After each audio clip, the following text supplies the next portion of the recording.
O'clock. Are we live? Yep, can go. We can go. Thank you very much. Welcome, everybody. Yeah, thank you. We got agendas all over the place. This is great. Oh, this is a revised agenda. It is Monday, August 21st, 2023, and it's approximately 7. We're here to do good work for the town and have fun. Is that right?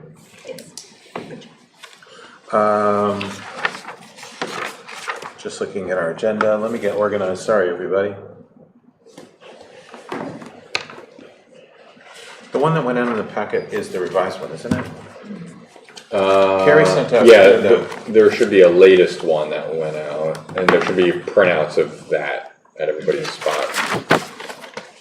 Oh, this is the revised? What's on the table is the revised one. Okay. Yeah. Is there another one now? Yeah. Sorry. Excuse me, everybody. We have a couple of agenda items. All right, I'm gonna get on my computer. I fear that. There you go. I fear this one is the wrong one. Well, this is just a table of contents.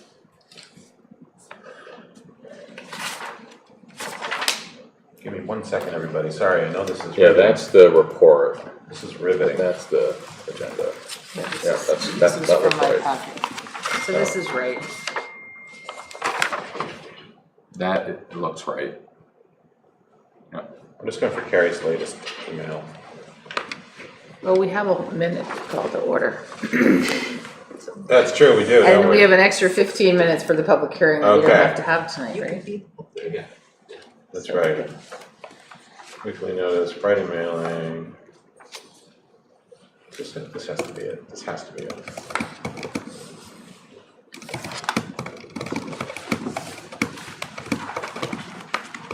Okay.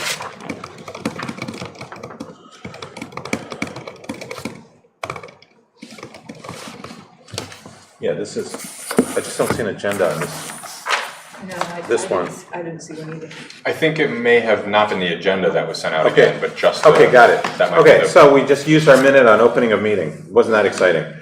And next is, why don't we, I'm going to just skip down to public comment first and get that accomplished. So I'm going to open up item number 4, which is public comment. Anyone for public comment? Great. With the red sweater, you had your hand up first. Would you be able to come up and? Wonderful. Can you come up to the chair just for the microphone? It's just for the microphone purposes. The last time I had to do that was when we did the tax abatement. Yes.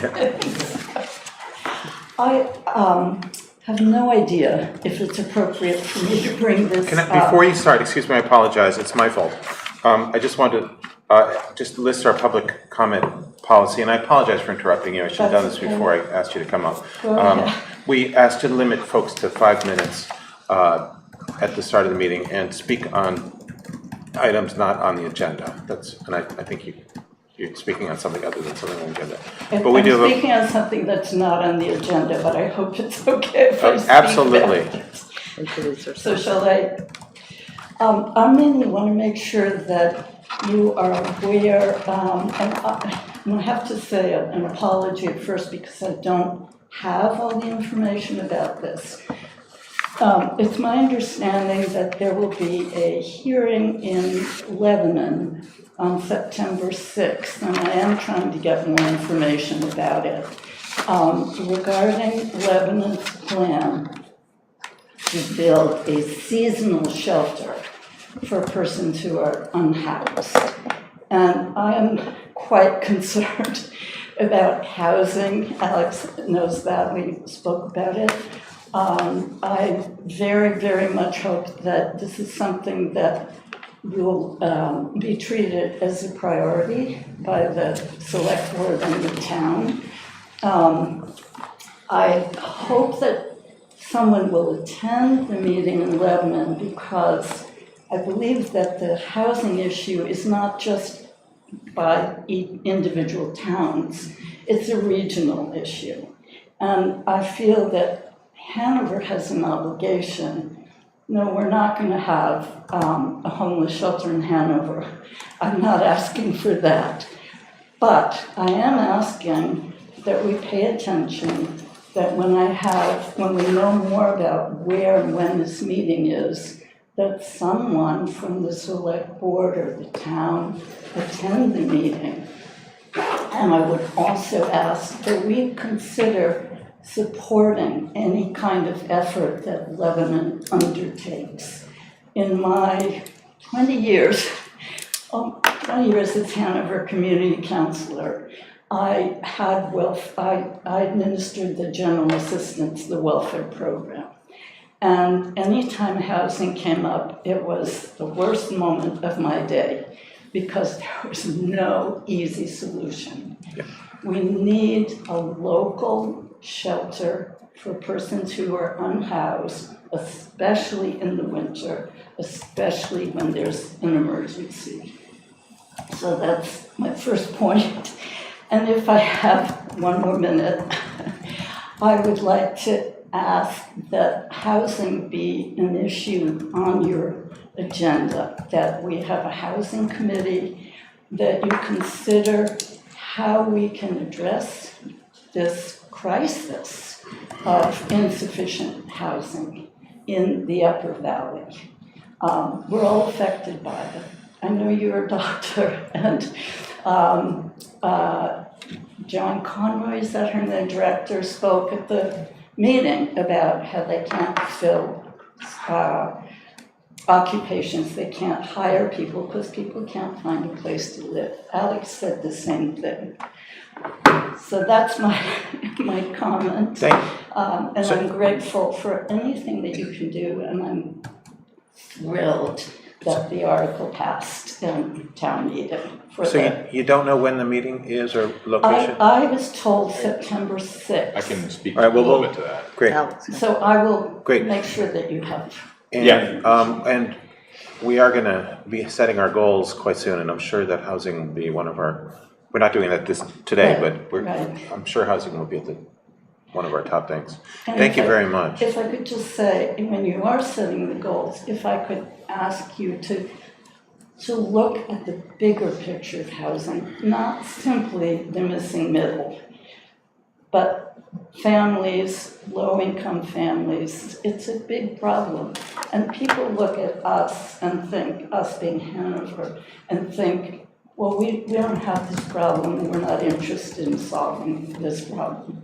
And I want to prove them wrong. So, thank you for listening. Thank you very much. Appreciate it. Thank you, Dina. And Athos, if you're curious, just so you're aware, Vital Communities has organized a bunch of towns, myself included, in that group, and we're talking with folks from Lebanon about that, and we've communicated our general support of this project and understanding if there's more things that we can do, and trying to figure out if there's ways if we need to connect governing bodies at some point or do more stuff. But there's about 10 or 12 towns that are plugged into a group that's trying to help support that and projects like that.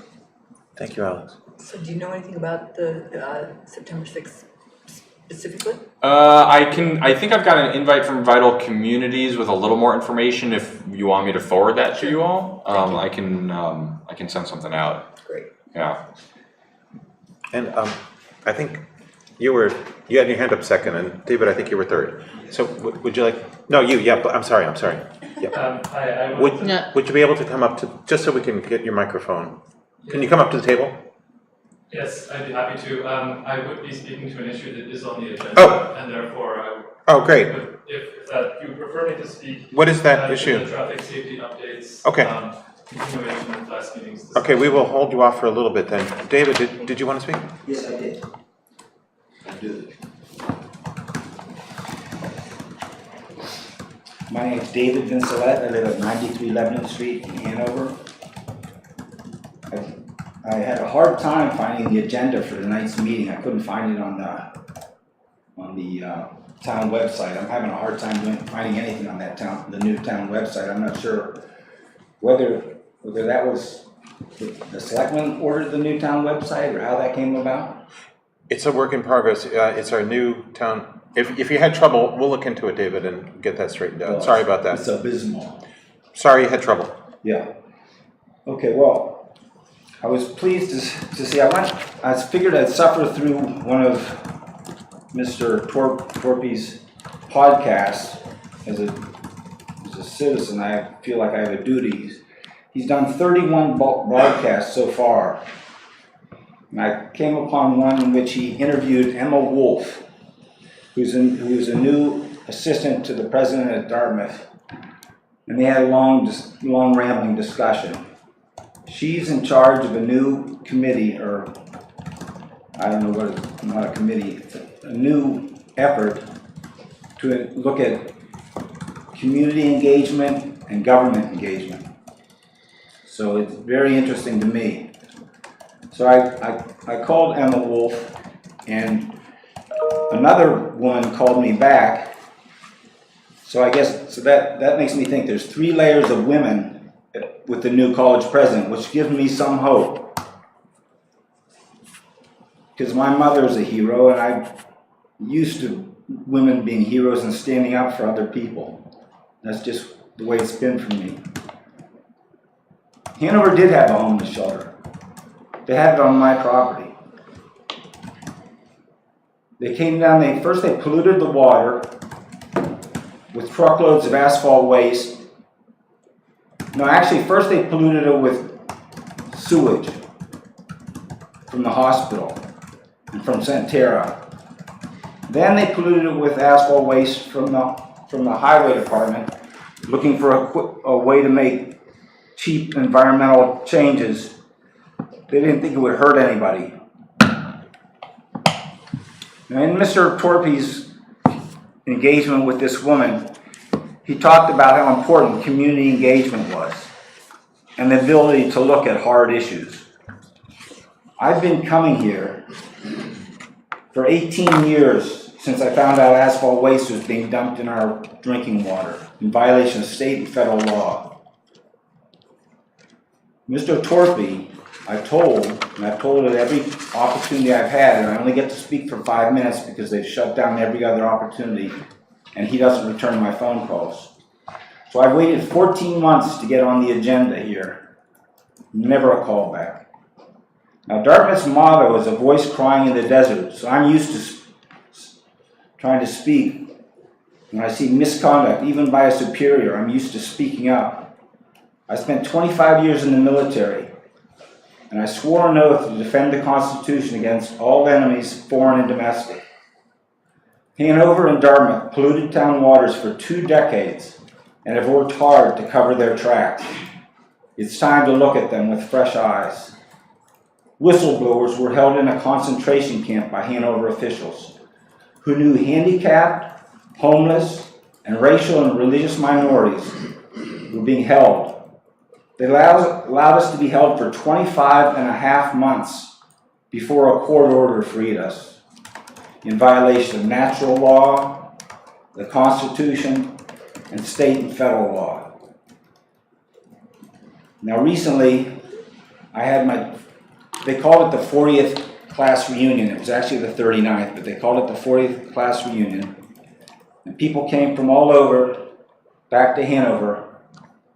And we had a woman of color came down to our sacred place where we've been baptizing for 39 years and baptized the president of my senior class at our commencement. Now, this is a holy, sacred place that Dartmouth and Hanover have violated and polluted. And Hanover still has up on their board, you can see it right there, they still have their Indian up on the top of Baker Library. Native American who's been abused, polluted with drugs and alcohol, had his land stolen from him, his society destroyed. That's your motto. Dartmouth took it down because it's disgusting, anti-Christian bullshit, and you still have it on everything. You have it on your walls, you have it on your trucks, you have it on your bills, you have it everywhere. David, we're past 5 minutes. Please wrap up.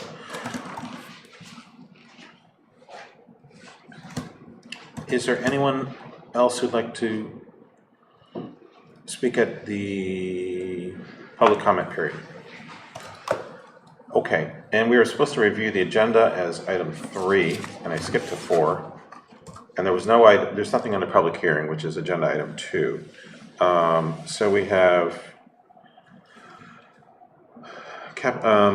goal setting, budget process and fall meeting dates, select board retreat, capital improvement plan, appointments discussion, traffic safety updates,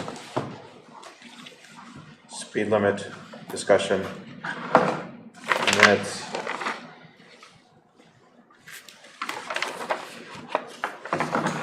All right, let's, Do we need to adjust based on who's in the audience? yes, sir, what did you come to? Hi, I'd like to speak to the traffic safety updates, specifically to the dumpster wide. Sure, that's the next thing we're going into. What about So the other guys?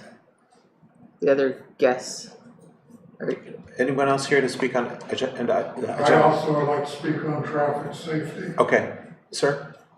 I'm here for the traffic safety Okay. speed reduction. Well, then why don't we, speed reduction, that's gonna be slightly less, meaning slightly farther. So let's go to agenda item 5, which is business requiring discussion. I think we can skip down to C and we'll come back to A and B. And C is traffic safety updates. We did get a lot in our packet on this, Alex. Thank you for doing that. Sure. You want me to run through a couple of the Yes, please. updates? So there's a couple things that we included in our packet as updates about this. I'll go through each of them. I'll just kind of run through them quickly, and then we can kind of come back and talk more. Appreciate it. So the first is for the dumpster wide crosswalk that we discussed in the last meeting. Part of where we left off was that we were going to move forward with exploring that we wanted to do the pedestrian counts in September, even though we didn't have 100% confidence that those are like the perfectly right numbers. We wanted to see if Jenny could help us, or if we, with the RPC, or figure out a way to find different ways to do pedestrian counts. There's a couple different options. We also, I got the guidance from the select board to look into the budget to see if we could find money to offset the cost of doing the crosswalk with the flashing beacons. I did spend some time with Pete Kabaki, Public Works Director. We did identify $28,000 in the Public Works budget. That is the entire budget for sidewalk repair for this year. And so we would feel comfortable in this instance, swapping that money for this, because we're planning on asking for the full reconstruction of Main Street in the budget next year. If we weren't considering asking for that, and this was just going to be kind of a normal year, we would be less inclined to say to use that money for this, because we're just going to have to spend it again next year anyway. So it doesn't really help that much. So that's the first piece, is that we did find that money that offsets, so we can talk a little bit more about that. We did propose an update to the crosswalk policy that we also discussed in the last meeting. And what we've talked about included the full policy in the packet, so you can read through that. And then what Pete and I, when we went over kind of the most elegant, meaning the kind of simplest way to try and capture what we wanted to do here. And I think the main takeaway from us in the last meeting was hearing from people where there was no crosswalk connection from a residential neighborhood, and that was something that I think we all agreed wasn't great. So the policy that we're suggesting is to add in section 2.2.1 in criteria for installation, any neighborhood with 10 or more residential units whose road intersects a street with a sidewalk that requests a pedestrian connection. There might be a comment needed there because the road's not requesting it. The people are. So let me start again. In a neighborhood with 10 or more residential units whose road intersects a street with a sidewalk that requests a pedestrian connection and does not currently have one, shall be provided one at a safe location. So the idea is that every residential neighborhood should have one connection to a sidewalk if they don't have it. We also talked about lowering the speed limit, which we have now put on the agenda for action to set a public hearing on the meeting on September 11th to lower the speed limit on Lyme Road outside the middle school between the two roundabouts from 30 to 25, and then lower the school zone speed limit from 20 to 15. We also did some additional speed monitoring at Etna Road, and what we wanted, We want to place speed feedback signs at 1 or 2 different spots, but we don't have any money for that in the budget this year either. And then on Lyme Road, the sort of update there, after Jenny and I got a chance to talk a little bit more in our discussion in the last meeting, is that I did confirm with Pete at Public Works that we can move the center line over to basically widen the northbound bike lane shoulder a little bit. It's not going to get to the full 5 feet for the 100% length of the road, but it will increase the width a little bit. And then actually by the time that starts to narrow down, we should have a merge lane, which we don't currently. The merge lane is too close to the traffic circle. And so that merge lane will also be fixed. And that will be about 100 feet out. And that's actually the narrowest part. I didn't understand that part. So right now, the lane is like 20 feet away from the traffic. So it's too late. The painting on the road where you're being notified as a cyclist that there is a merge happening, right? I think the standard is 100 feet out. And so we're going to move that up to be 100 feet. So the cyclist will have more notice that they're merging into a traffic lane. And that is the section that's the most narrow. So that sort of is a benefit there too. So those are the 5 different things that were updates. And I'm happy to talk more about any of them. I have a question, not a question, a statement. With regard to the center line moving, how much are we planning on moving it by? It is the most amount it can be moved over while maintaining the lane width that we have, which I believe is 11 feet, I'm pretty sure. 11 and a half. Is it 11 and a half? I don't mean to ask you the specific. But it's basically moving it like 3 to 6 inches over. Okay. My only concern is that, and then we're going to put sharrows on the southbound. On the southbound side, yes. And also, I should have said this in here, which I don't think I did. This with the center line moving over, the road is going to be recrowned also. Okay. Is there anyone? I mean, there's some. I bike that 3, 4, 5 times a week. And I don't understand why cyclists don't use them up, especially if it's not a school. You know, I can understand if there are a lot of school kids biking at that period of time, but if it's not, I just don't understand why cyclists don't use them up. And I wonder if it's because they don't know that they're supposed or not supposed to. They can. It is a good resource for them. I don't know, Jenny, if you've heard of any signage that we could do or painting on the ground. It's currently very difficult to get to the muff if you're headed north. No, I'm talking south, going south. Oh, yeah, people. No, but I see this every single day. Yeah, some people ride in the road and some people ride on the street. Yeah, so how can we get at those cyclists who are riding on the road, especially if we're moving that tiny little lane over? I mean, I think some people prefer to ride in the road, so they're going to ride in the road. And typically, if people are riding fast, they prefer to ride on the road because then they won't be in conflict with pedestrians and they can ride really fast. I don't think it's smart. Yeah, it's not smart. I mean, certainly if and I ride as fast as a 62-year-old guy can go. Yeah, so I think there are different people are riding in different ways. So some people definitely prefer to ride in the road. All right. And then other people prefer to be separated from vehicles. Maybe we can do some paint or say MUP is for bikes too. We could certainly think about a sign in the future that says, you know, FYI, if you want to, feel free to come over here. Too many signs. I know there's too many signs. That is one thing that Peter hates. I do too. There's too many signs. Yeah, I don't know whether they don't know about it. I think that's a lot of it. Some people don't know. I think there's a lot of people who just don't know. It looks like a sidewalk. Coming from the south. Yeah, that's a different Coming issue. from the south, it's not signed as a bike path. No. But coming from the north, there is a sign. Yeah, okay. And the Etna Road, how have we, so we've done some speed monitoring there, and I think it's a 30-mile-an-hour zone? 30, I think so. So, and I assume that because of this feedback, this excessive speed in that road, and therefore we want to do everything we can to limit that. How expensive are those monitors? Helpful and expensive? I don't know, a couple $1,000 per device. Are they helpful? Depending on. Oh, they're considered an effective countermeasure. Okay. Like they're not you know, they're not the solution. They're one of like many things that helps, but they're, you know, the Federal Highway Administration lists them as effective countermeasures to slow speed down. And what we had talked about was on the points where it's more, I know there's different words that all sound strange, like thickly settled parts of Etna, where it gets a little denser, where there might be more people using the road for pedestrian uses, that putting those on the ends, so people that are coming through might, because part of it, and Jenny, correct me if I'm wrong, but part of it is not even just about the speed, but those being present are meant to signal to people that this is supposed to be like a pedestrian, you know, that this is an area where speed is sensitive. Yeah, I'm not sure why they work, but they do work, so they do seem to let people know that about the context. Right. I would.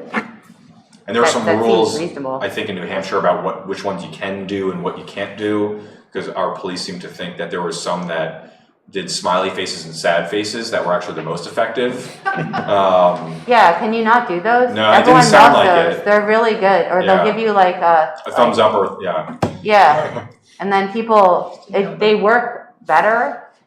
Those are more effective, and they think because people really like to get that feedback. Like it's like playing a game and driving the right speed. Right. Yeah. Way to go, Alex. Right. Driving We're gonna the call your speed. mother if you're going too fast. Right. It's something like you're shaming people out of. I didn't know we couldn't use them in. I know I see them in Vermont, and I haven't seen them over here, but. I'll look into that more. I They're remember definitely something in coming Vermont. up where I know there were some restrictions. Rob is not in. Yeah, there were some limitations in New Hampshire about what we could or couldn't do. And But that's something that we can figure agreed that out. was something we could identify some spots, and we were looking at, can they attach to poles so that they can be moved to other locations? Are they solar? So there's like a few items that we're looking at, and we'll put in a budget request for those for next year. Great. And the last thing I wanted to say before is, I mean, I think your plan for the sidewalk at Dunster Wythe is appropriate. It just seems like it should solve or address our issues that were. The crosswalk there, yeah. Board, did you? Can I just ask on that? So the sidewalk lack of maintenance, are we going to be creating Yeah, it's a good other question. problems? People tripping, trip hazards? I mean, is there A little. I mean, what we can do a little bit of is asphalt patching, which we can do in-house, and we have the materials. It would be basically identifying the handful, like, you know, there's not an exact cutoff, but, you know, like 5 or 10 or somewhere in that range of really bad spots, and then asphalt patching those so that they're not a trip hazard, or painting them, which hopefully we don't need to do, but at least putting the asphalt in, which will not last, probably won't even make it through the winter. But that is a short-term solution. But basically, if we take this money out, we can't do concrete work, which is fine, because if we were going to do that and then reconstruct it, we'd be wasting the money anyway. Yeah. Okay. So we can definitely identify, and if there's spots where you're concerned that it's a major, send them over, and we can make sure to put those on the list. I don't know if we have one already, but I'm sure there's 5 or 10 or 15 spots we would identify that are bad, that would minimize trip hazards. But we'd be basically foregoing, you know, more major repairs for a year. And just following up on that, if I may. So when we go out for a bond for Main Street, are we making sure there's adequate funding? Because Main Street's a mess, but there's a number of other, we have Right. miles of sidewalks. So the bond is beyond Main Street, right? Is that what you're saying? Is that when we consider sidewalks and walking next year, we're gonna deal with Main Street reconstruction, but the $30,000 we're putting in for this crosswalk to meet the needs of 34 Hanover families is going to be, we're going to find that money in the bond next year so we can take care of other bad sidewalks. That's a good point in question. We haven't gotten quite to that level of detail yet on our side, but I don't see why we couldn't add that in. I mean, that's something we've done a lot before when you're bidding out a project, because they already have the equipment mobilized. It's usually cheaper per square yard to do more, but also we will still have next year that $30,000 comes back also. So we'll be back to our normally programmed budget for that next year.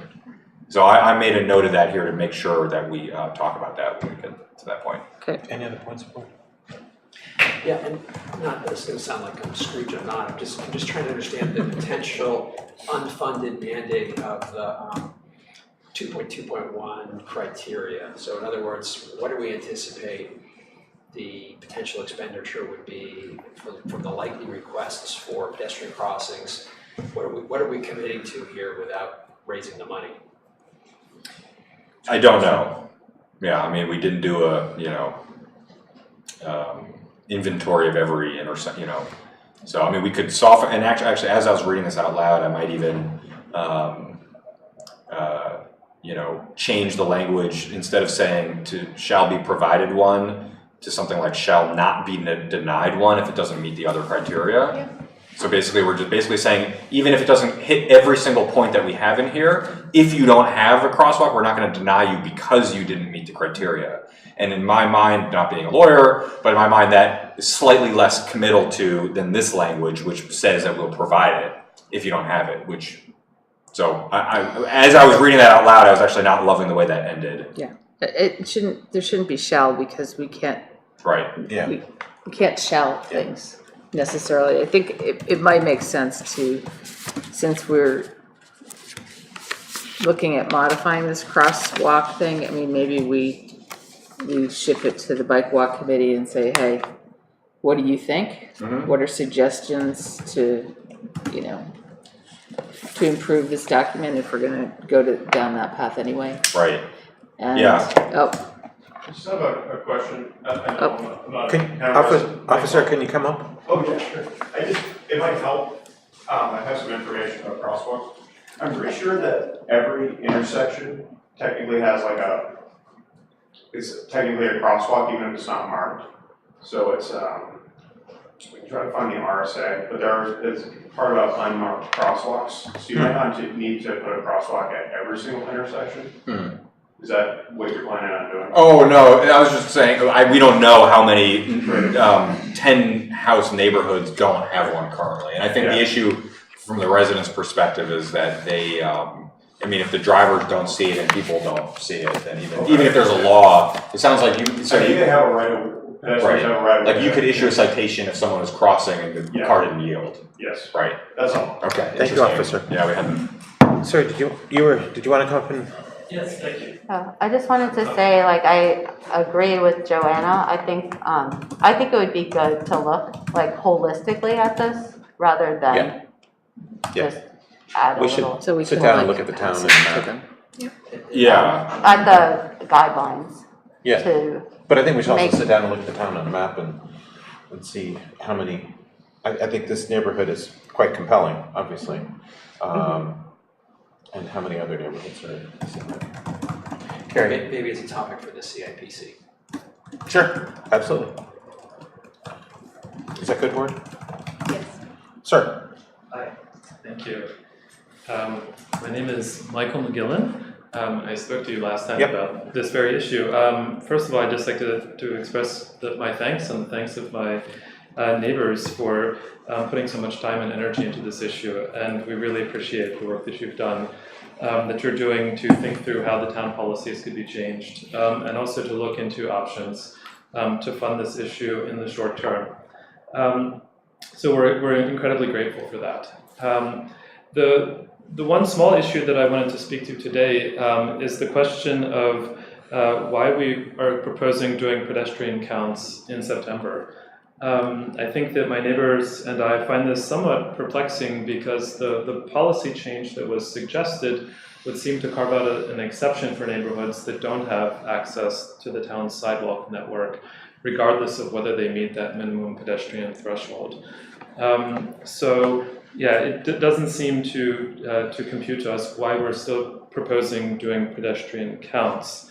To what end would this data be put? Or if we have an exception in the town policies for neighborhoods such as mine, why are we expending resources, counting how many people are crossing the roads, the road there? And I would also say that having been present at the last meeting and also watching a recording of the meeting afterwards, There was a clear consensus among the members of the select board that this is an important priority, that a crosswalk should go in here, and also that the town policies should be amended as had just been discussed. But it didn't seem to me that there was consensus that measuring pedestrian volumes was necessary or was a good idea. As I saw it, Chamberlain and Carter were clearly opposed. Racias and Callahan thought that they didn't see the harm in doing it. However, they did note the catch-22 of expecting people to cross where there's not a crosswalk that makes it safe to do so. And I thought that Whitcomb didn't think that this data collection would be very meaningful, and instead shifted the discussion to a question of could we change the town policies? And that seemed to be what was ultimately agreed on. So in my reading of the last meeting, the select board did not recommend collecting pedestrian counts as a next step in this process. Finally, I would just say that the question was raised at the last meeting. Do we have the data for other recent crosswalks that were installed, such as at Brook Road and South Main Street, or at Courier Place and South Main Street? And as far as I know, the town has not collected data in this regard. A new crosswalk was just put in the last 2 weeks on West Wheelock Street near Ledyard Bridge. So did we measure pedestrian crossing volumes there? The point simply being that there doesn't appear to be consistency about when the town measures pedestrian counts. And I think that my neighbors and I feel that it's a double standard to single out this crossing for special scrutiny of pedestrian volumes when those types of measurements haven't been done for other locations. Again, this seems to be a moot point. If we're proposing a policy change to carve out an exception for neighborhoods without access, then why do we need to collect this kind of data? Putting out that out there for you to discuss, I would also mention very briefly, I sent the members of the select board and the town manager revisions to the meeting minutes for the last meeting, which I think more accurately reflect the conclusions that were drawn. And finally, the addendum to the safety committee's review of the crosswalk that was distributed at the last meeting, and I think it would be important for that to be a matter of public record. I'm sorry, I missed that last part. Say that again, please. At the last meeting, I distributed an addendum to the safety committee's review of this crosswalk, and I think that it would be important for that addendum to be made a matter of public record.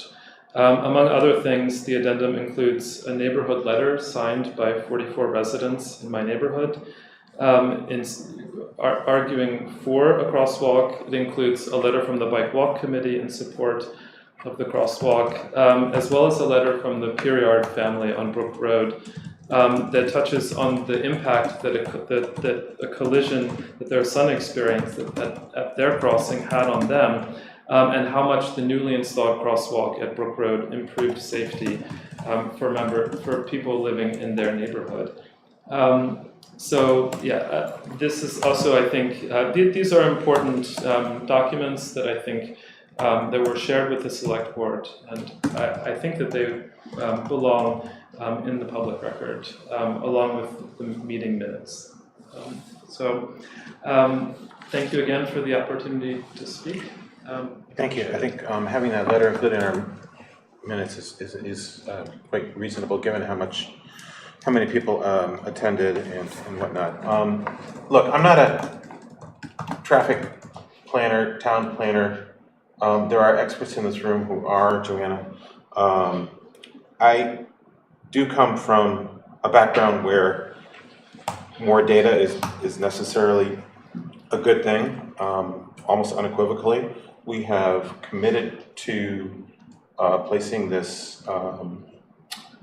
crosswalk, and I think having the data on the number on traffic pedestrians would be useful in further planning. I don't see the harm to it. Whether or not it's a waste of a day of a counter is a question. If someone who is an expert in traffic planning can convince me that we shouldn't count, then that's great. I'm certainly willing to discuss that.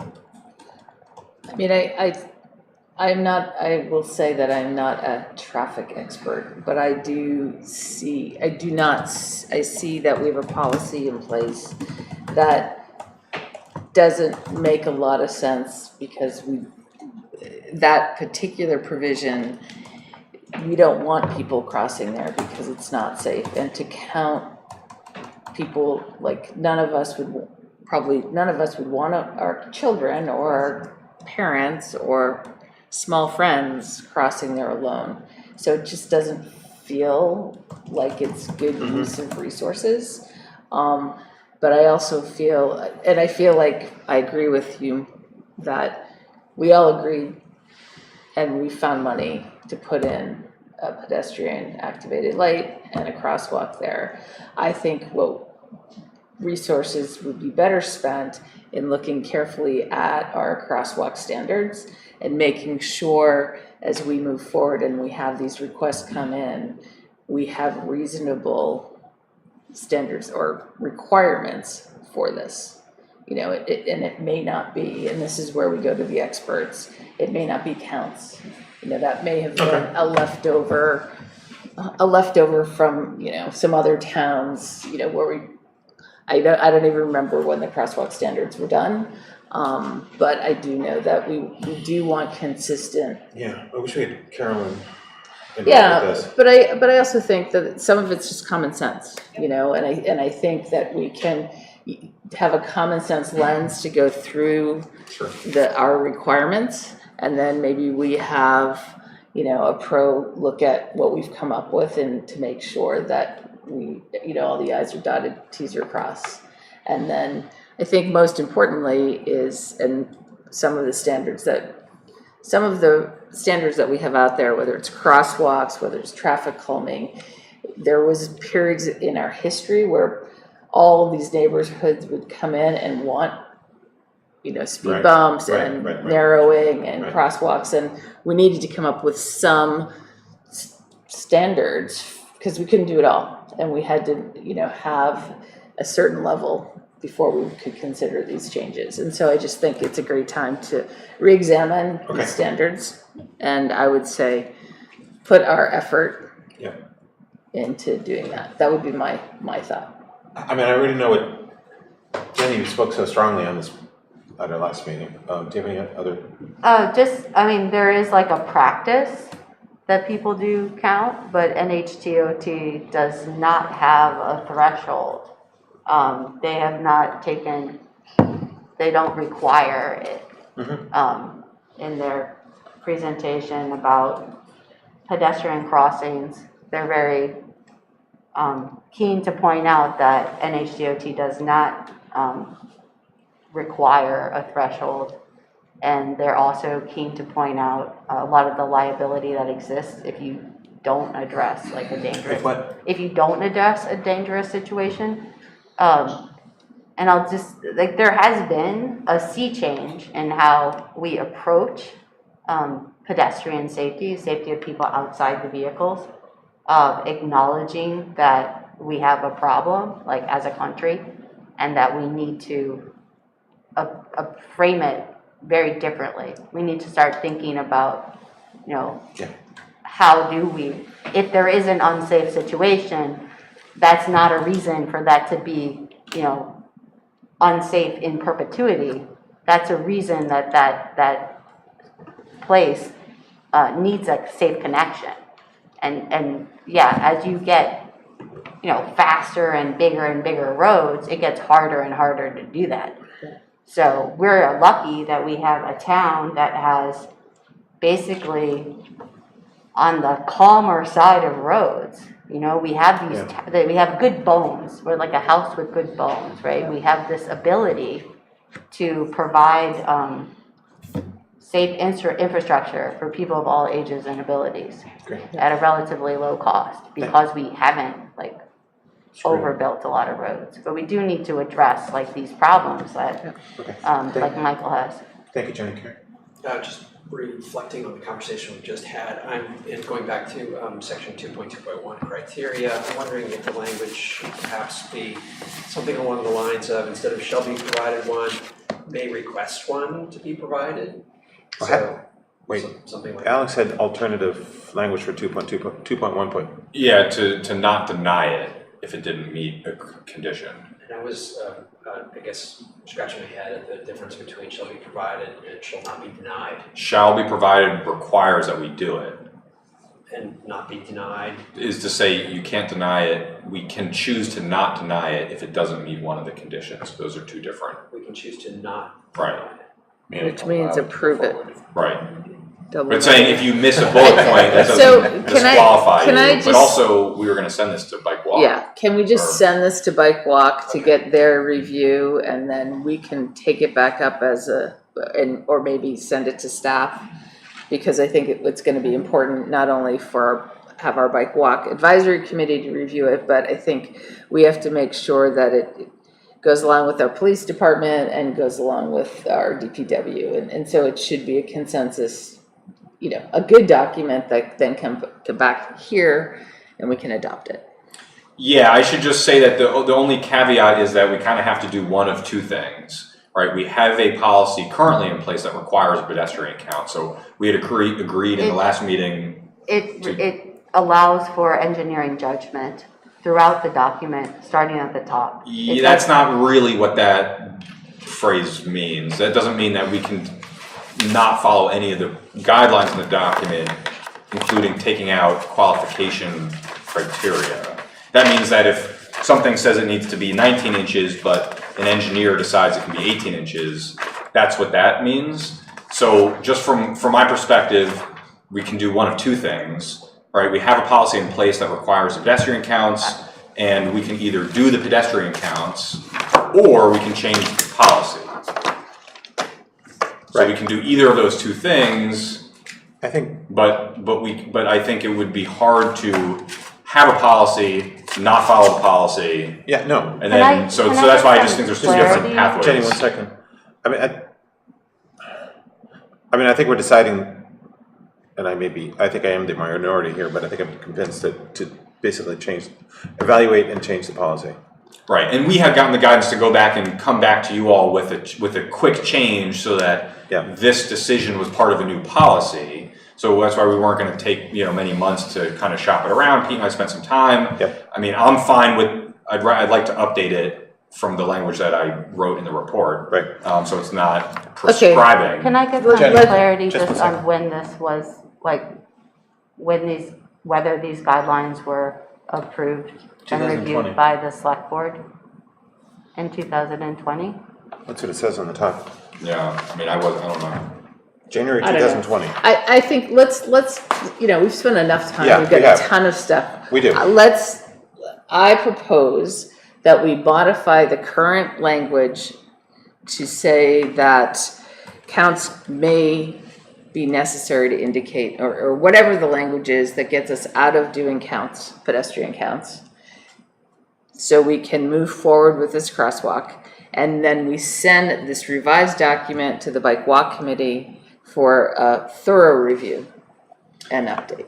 So I would just say on the thorough review, what we're talking about doing is in the beginning of next year is having our thorough standards review of all of the standards. So I might hold off on, if we're planning on doing a more thorough review, I might suggest that we do the full thorough review and not pull one policy out and only review that thoroughly, but that we want to sit down and bring all the stakeholders together. I mean, it's clear from the conversations that we've had about what standard was put in place when, that we need to do that. And so I think that's a couple month-long process, and that's the crosswalk policy, but it's every policy related to kind of roads and transportation, and basically, okay, master plan done, is everything updated in the right place from that document? And so I think the timing works there nicely to do the more thorough review. I would just say if we're going to do the thorough review, we might want to consider doing, kind of one big package of stuff and making a small change now and then doing the bigger stuff later.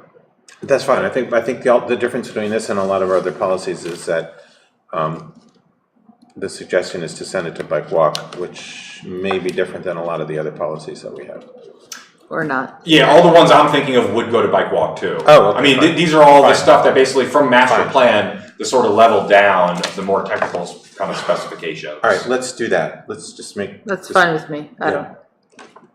Is that okay, everyone? I mean, it's not as though the bike walk can't just download all of these things and start working on it if they have extra time.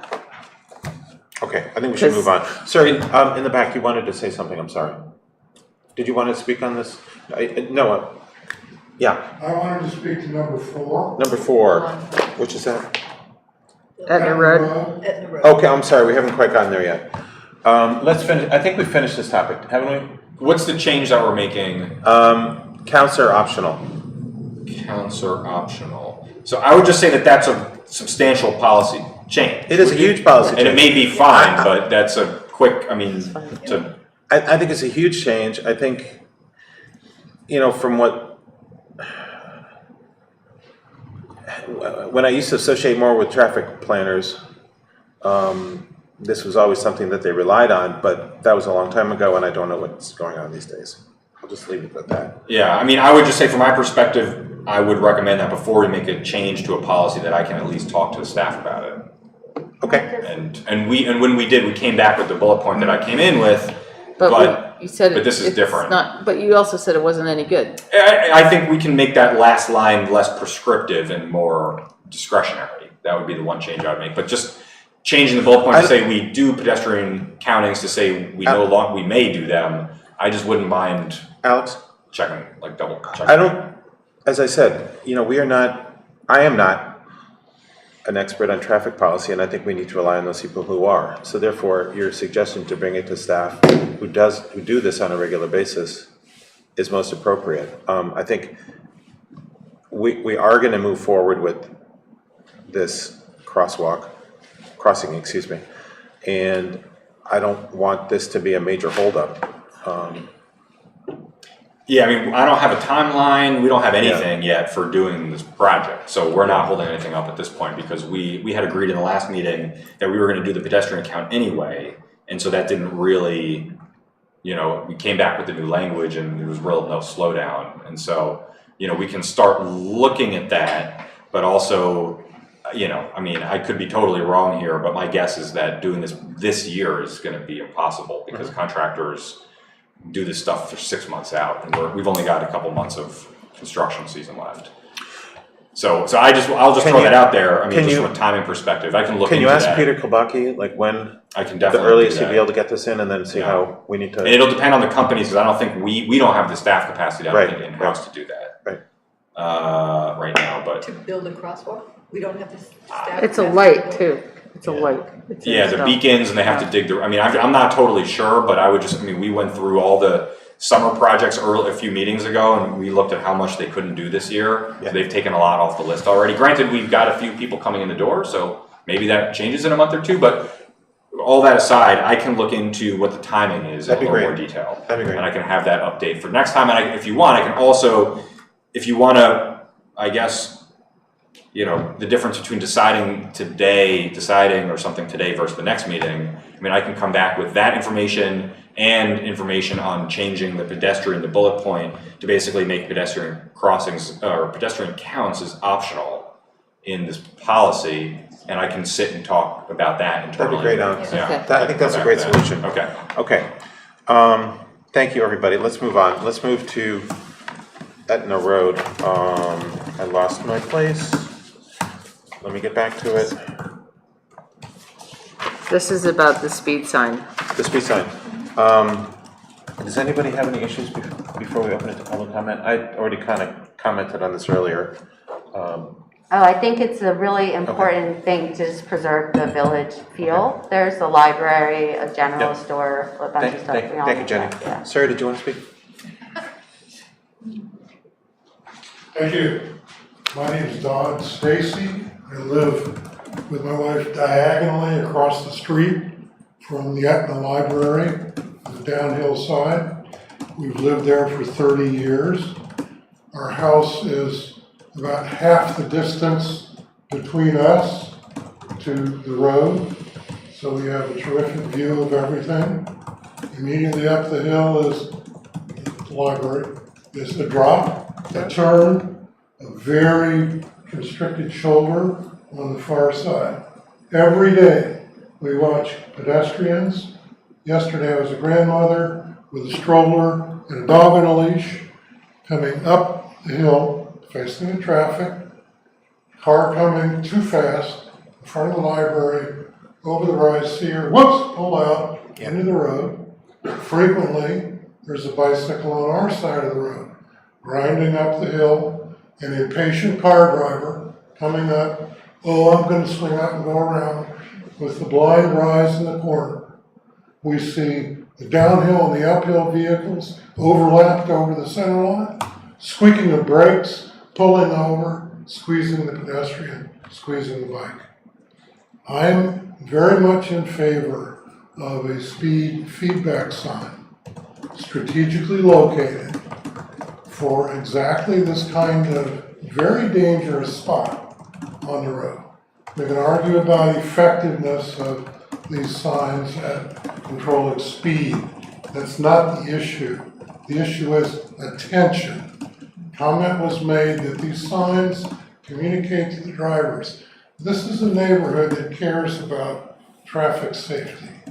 You may notice we've got little yellow please slow down signs in the yards, all the way down there. We want to communicate. Pay attention when you drive through our neighborhood. That's why I support the placement of one of these signs. Now, you say you have no money and you need outside funds. Okay, I volunteer. I will fund one of these signs. I have some trepidation as follows. The only figure I have is 6 years old. That's how long I've been riding this horse. Julia and Peter got a figure of $2,400 back then. I have no idea what such a unit is now, but if you would give me a figure, I can go with it. The other thing that concerns me is I would like what I agree to fund here, to read the traffic coming down the hill from the Hanover Center to Greensboro Road direction. I would hope that the town would match me at some point with another sign coming up the hill. I would also ask that data from such a sign be publicly available. We would like to know how many cars per day go by, what time of day do they go by, how fast do they go by. There's no reason why that can't be public data, and I would like to attach that as a condition of my offer. The other concern that I have, Alex referred to some of New Hampshire's limitations. One of their limitations is these speed feedback signs only go where there's a change in the speed limit. That's clear up by the church, by the cemetery. That's too far away. Mm-hmm. We need something in the neighborhood of the firehouse. Yep. Where people say, oh, wake up, look at the speedometer, pay attention, get in control. Here's the hill and the cake. So those are my concerns, and that's my offer.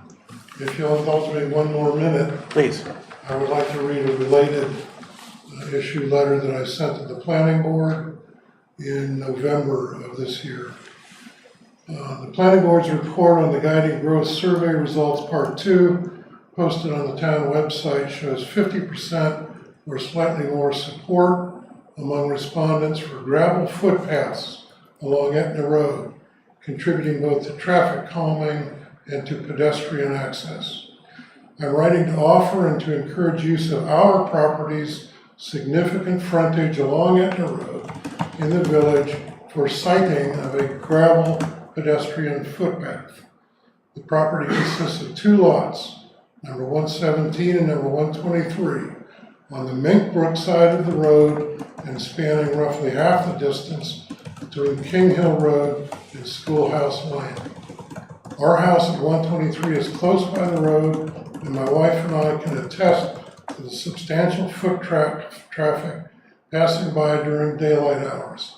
We both agree on the desirability of offering public use of a safe walking path along our land and off the road, and are willing to offer whatever sort of formal easement might motivate the town of Hanover to assist with finished grading and surfacing of a three-season path. I would be most happy to discuss this further with the appropriate town official at their convenience and to answer any questions this may stimulate. I have chatted about this briefly in the past with Julia and Peter, and the survey results suggest it may be timely to explore actively pursuing this idea. So, Thank you. Thank you for your sense of community, safety, and generous offer. I think we need to, everybody's is certainly concerned about that and shares your concerns. I have a couple of thank you, sir. Thank you very much. And I'll continue to be great. Supportive of this. Thank you. Thank you. The speed limit right in the middle of Edna, am I correct? Is it's 30? 30. Why can't we lower it to 25? What's that? We would have to ask NHDOT to lower it. And I think that was one of the things that I asked them when I first came in, and they were not super receptive. Because I know this conversation had already happened at some point. It could have been another road that I could be mixing this up with, but they were not particularly receptive to the. Lieutenant Mike pursued this with the state, and they were not supportive. I'm sorry, what? Lieutenant Mike pursued dropping the speed limit and so on with the state, and basically New Hampshire DOT was not interested.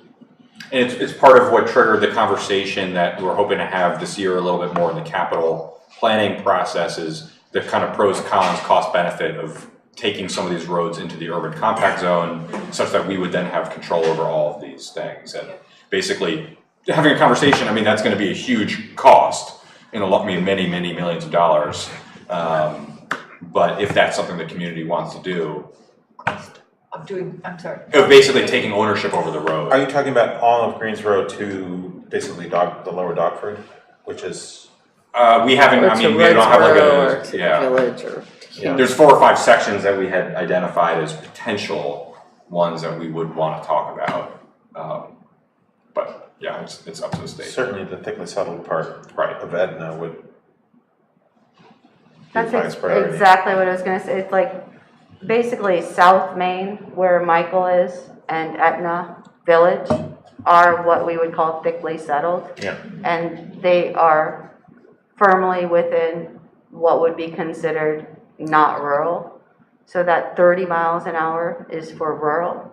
So if we communicate that is an urban area, a more thickly settled, we could request it. It just needs a letter to request it. And I've seen other towns have pushback from NHDOT and just continue to request it. And then they just let the town have whatever they want. Yeah. Obviously it's down to whatever individual decides to. Right. I'm sure there's a lot of personality. Agree or not agree. I think it's something we should try and pursue again.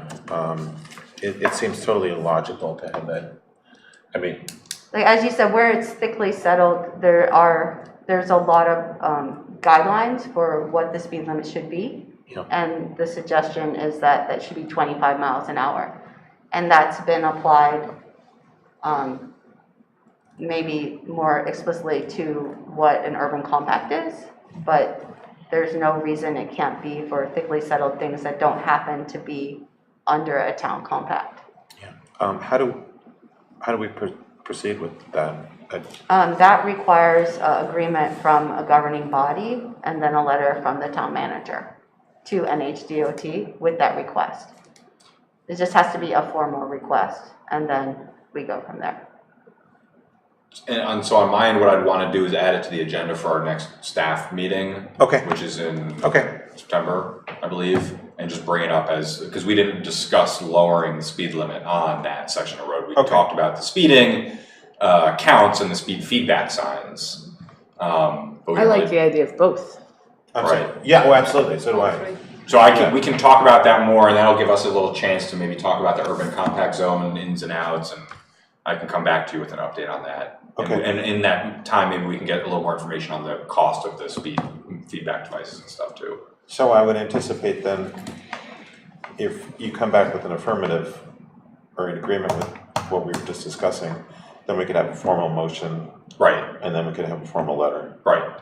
Okay. Yep. Could do that. Alex, to that point, it might be useful to have the density of that area. They tend to look at like households per square mile. Okay. Yeah, and there's got to be, I got to imagine there's criteria, and maybe, I don't know, Rob, if you have stuff like that, we can talk more and when we get together. I imagine there's some criteria that they want to see, and if that's one of them, we could try to collect whatever data that is to show that it is thickly settled indeed. Okay. Yeah. I just think of pancake syrup. We have one more traffic person. We did, yeah, that's on, where's my daggone agenda? This is the 25 mile an hour for. Why don't we jump down to that? Wait, no, that's to set a public hearing. Oh. So. Oh, is it? Set one for the Okay. next one. To set the public hearing. Why don't we? Okay. Well, number 5, Lyme It's Road. 6 I think this gentleman came No, to no. speak about it. What are you looking at? That's 6A. 6A. 6A. Yeah. I think we can skip around a little bit, if you'll allow me to. Let's move to item number 6A, which is to set a public hearing at the September 11th, 2023 Select Board meeting to consider lowering the speed limit and speed zone. Speed? School What's zone. going on? Oh, school zone. I missed a word there. I apologize. School zone, speed limit on Lyme Road. What? So for us, So it's for- a simple thing. Yeah, here we're just making a motion to set the meeting. But first of all, I want to make sure I'm available September 11th. Good, I am. Currently, it's 30, no. 30? Yes. 30, It's between 30. the roundabouts. We're talking about between the roundabouts, correct? Right. Yeah. And the school zone is 20? Yeah. Okay. But only when flash. Right. It's So like is there a, 15 minutes before drop off and 15 minutes after. all right, sir, did you want to speak to this issue? Sure. I just had one thing. They very Please. rightly put Come on that up. the school zone flashers should be down to 15 miles an hour, and we should probably at the same time fix by the grade school and the high school, because the Jenny, way. I'm sorry, I don't understand, I'm just confused. Sorry, and it's the school zone speed limit. Yeah. Is 10 miles an hour under what is normally posted. Okay. Which is why it's 30-20 right now, and Okay. we go to 25-15. Right. In our other 2 school zones, we have a mismatch where we have 25 mile an hour roads. Yep. And 20 mile an hour school zone, which is technically out of compliance. Okay. With our RSAs. Okay. So those should probably simultaneously be adjusted Okay. to 15. Does that make sense? Yes, is that something this board has to address, or is that something It you seems could like just bring up it with could staff? either just be done, but if we have, I don't know. I think what we need to do, Alex, is check With our with what police appropriate department. staff, what the speed limit near the Hanover High and the Ray School should be when they're flashing. 10 miles an Yeah. hour. Those under- guys- Right, they're all 10 under, but they might have different starting speeds, Right. but I'm not 100% sure. But we can check, Thank you. certainly. Yeah, Thank you. those are both posted at 25, Okay. Thank you, so they Jenny. should be 15. Okay. Sir? Yes, first of all, I'd like to Tell us who you are. thank you and give you an option to not allow me to speak because I'm not a Hanover resident. Could you just identify, who are you, sir? I'm Rich Mengy. I'm a 25-year neighbor of Nancy Carter's. Great. But I am no longer a Hanover resident. I now live the first property in Lyme, and which also includes Goose Pond Road, which is a cutoff route for Hanover. And I came based on what I read in the Valley News today, and this is the first I've heard of this. but it seems like it would be appropriate for the town to maybe provide some additional information so people could speak to this. The article may or may not be accurate in what it's depicting, but certainly to me, it felt to me like you were trying to solve a problem that didn't exist. The available data does not indicate a significant speeding problem on Lyme Road. And also, I guess there's a memo or something indicating that maybe staff doesn't believe that lowering the speed limit would resolve the traffic and pedestrian issues in this area. I guess I would second that. I think that some of the efforts that the town has done to try to help with the bike ped issues along that corridor have been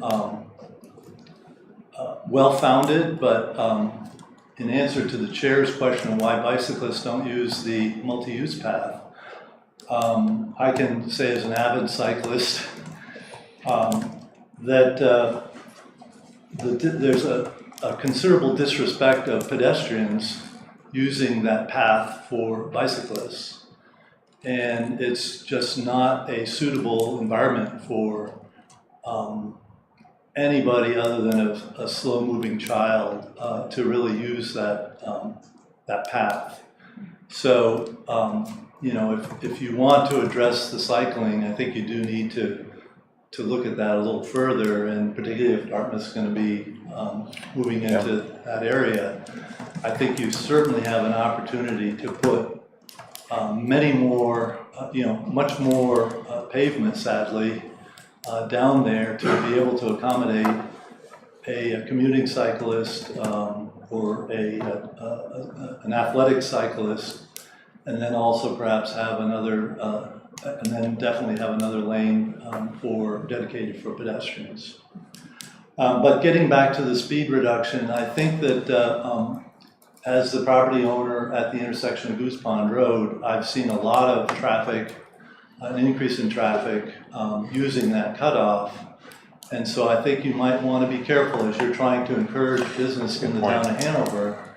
But certainly, speaking on a personal level, the more you hinder the speed and the time it takes to get into Hanover, the more you're really detracting from your commercial people here. We very often will use the Lebanon Road, and happen to have purchased the farm that I grew up on.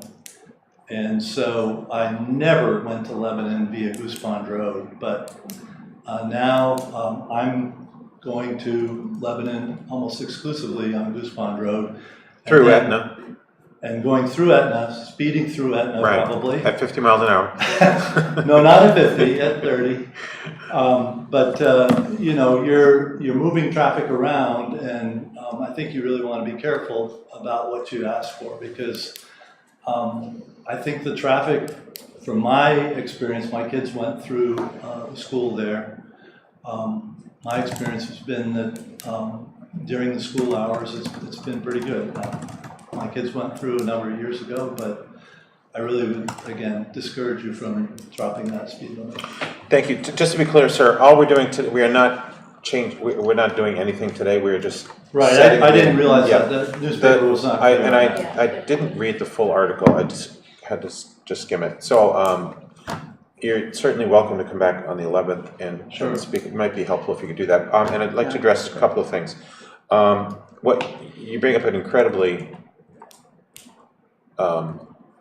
interesting point about people's preferences and where they will go, and the last thing we want to do is make more people go by this other gentleman's house doing above 30 miles an hour, or even doing 30 miles an hour and just not paying attention.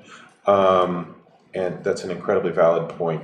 The other thing, my theory about, when I said earlier about why people don't use the MUP, and I do apologize because I am skewed, I commute on the MUP, and it's usually around 6:30, so it's pretty vacant of anybody except joggers. And I think that they have no idea I'm coming because everyone is wearing Apple ear pods. And even if I'm ringing my bell and yelling, I just have to come up on them slowly. But I still like being on them up better than being out on the road. I would agree. I think the town has actually created a more dangerous and hazardous condition for cyclists, and Going southbound? It's inevitable. Well, going southbound, but also northbound. I mean, there's a lot of even though there's 4 feet maybe. Yeah. Okay. It's not great. Well, thank you very much. Joanna, you said? No, I'm just cognizant that we have a lot of other Yeah. things and we focused only on Back traffic, September so. 11th, Rich. So, I'd like to make a motion, Thank you. just want to get it right, that we designate a public hearing on September 11th, 2023 to lower the speed limit and school zone limit on Lyme Road. Did I say that right? School zone speed limit. School zone speed limit. Is there a second? I'll second that. Any further discussion? These are interesting points, and I look forward to a further discussion on them. Let's take a vote. All in favor? Aye. Opposed? Okay, the ayes have it. Wow, it's the first thing we voted on. Let's go back to 5A, which is fiscal year 24-25 goal setting, budget process, select board retreat, and fall meeting dates. So Alex and I talked about this a couple of weeks ago, and Alex had, I really think, a great idea of kind of combining, getting community input. We had talked about a goal-setting process for the select board, and I think this would be this is Alex's idea, and I think it's a fantastic way to bring it all together. Do you want to talk about things, Alex? Yeah. I don't have all the details in my head.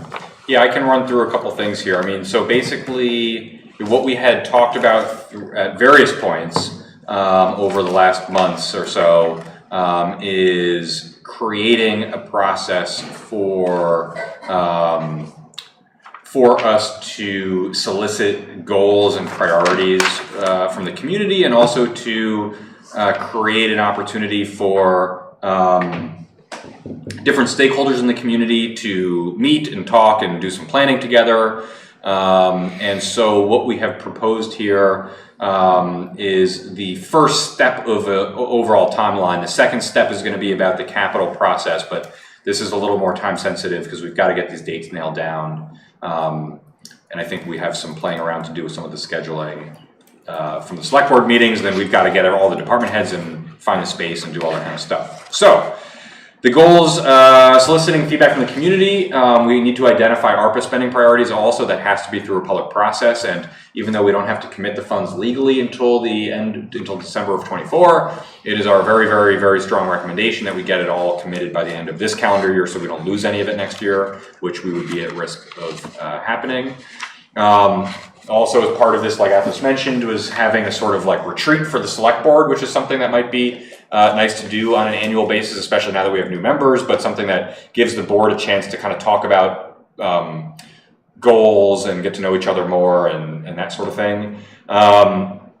And so the process that we've talked about here is creating at the beginning, if we basically imagine town meeting at the end of the process and something starting at the beginning of the process to kick the budget off. And the idea is doing that in a way that brings in different community members, just as individuals, but also as community groups. And so, for example, an easy one would be looking at something like conservation, which has a whole bunch of different organizations that touch conservation. So outside of the select board and planning board, for example, the Conservation Commission, that is obviously part of their direct purview, but also the Hanover Conservancy, and also the Dartmouth Outing Club, but also, the Appalachian Trail Conservancy and the Upper Valley Trails Alliance. And there's maybe a half dozen organizations or more just in Hanover, not even counting private landowners' trusts that touch conservation. And so do all those groups meet on a regular basis and talk about goals in a formal sense? And the answer is no, we don't have a mechanism for that, even though we're lucky that we do have a lot of good relationships between people. So there's a little bit of informal information sharing for sure. So the idea is to have a fair at the beginning of the process. And so instead of having a meeting where we're sitting up here and people are sitting out there and there's sort of a presentation style. We want something much more interactive that allowed people to have real conversations. And so the idea is that we would find a space either in somewhere in the school district or somewhere at Dartmouth. And we'd set up, somewhere between 10, 12 or so rooms. Each of those rooms would be a different topic area, from conservation to sustainability to public safety and preparedness to transportation, et cetera, et cetera. And then we would ask all the stakeholders in the community, that would include town staff and departments, boards, committees, and, nonprofit organizations that we work with, et cetera. We would invite a group for each of those sort of different stations to basically staff that room the whole day. And the goal of this day would be to allow the organizations to meet each other and talk more, but for them to also share information to the members of the public that would come in and out, and to also collect feedback from members of the public that are coming in. So people might go into a station, have a talk about conservation with the Conservation Commission, talk to the Conservancy. Maybe there's index cards on the table, they can write ideas down or thoughts down, those go into a box. At the end of the day, we'd ask all those stakeholders to download with each other, and basically, okay, so all the conservation stakeholders would sit for an hour, hour and a half, let's say from an hour at the end of this fair, and they reconcile all their feedback. Then I would take all those different feedbacks from all those different stations and bring that all into one document. And at the same time, we would have sent to the select board some sort of form or document asking you for your priorities for fiscal year 24-25. A couple days after the fair, so this is all a pretty tight timeline, but a couple days after the fair, we'd get all the feedback from the public and from all the different stakeholder groups together, all these submissions from the select board members. We'd have a retreat, spend a few hours reconciling all of those things into one more unified document. Then the next select board meeting after that, and I do have some dates in here, some of those might need some tweaking.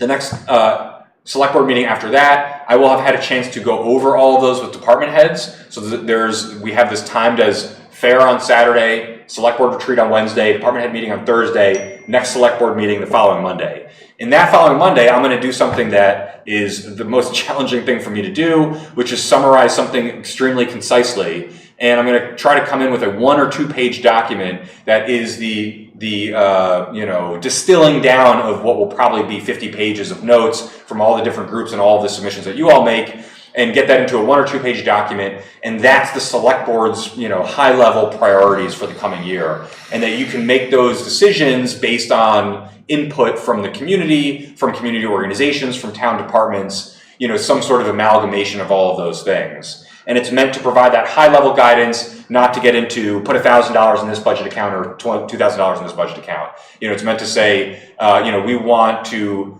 have discretionary funding to do traffic safety improvements throughout the year, something we don't have right now. And so that's something that could come up as an idea, and then we would go back and use that. So I would go to Public Works and say, okay, when you're doing your budget requests this year, we've got clear guidance from the select board that the community wants us to have the ability to move quicker on doing traffic safety interventions. So Pete, when you put your budget together, can you accommodate that in your budget request? So that's the main thing here. There's some other pieces that I can talk more about, but that is that's the meat of this. And I've done fair style events that have been successful. I have not done one for collecting budget priorities, so this will be another sort of new learning experience, I'm sure for all of us, but pretty excited. The folks that I've talked to about this, there's a lot of interest in people, I think, participating, coming out. And the other thing that this would do, which is something we desperately need also, is doing some sort of engagement with people in the community to try and solicit more volunteers. And so we had talked about this as initially as sort of budget, goal setting, but I think this is a little bit broader than that, and it's budget, goal setting, civic involvement, volunteerism, something like all of those things together. I'll stop there. Alex, as I told you when we were talking in private, I think this is a really exciting idea, and it could be a lot of fun as well. It certainly is different, and I think that's exciting.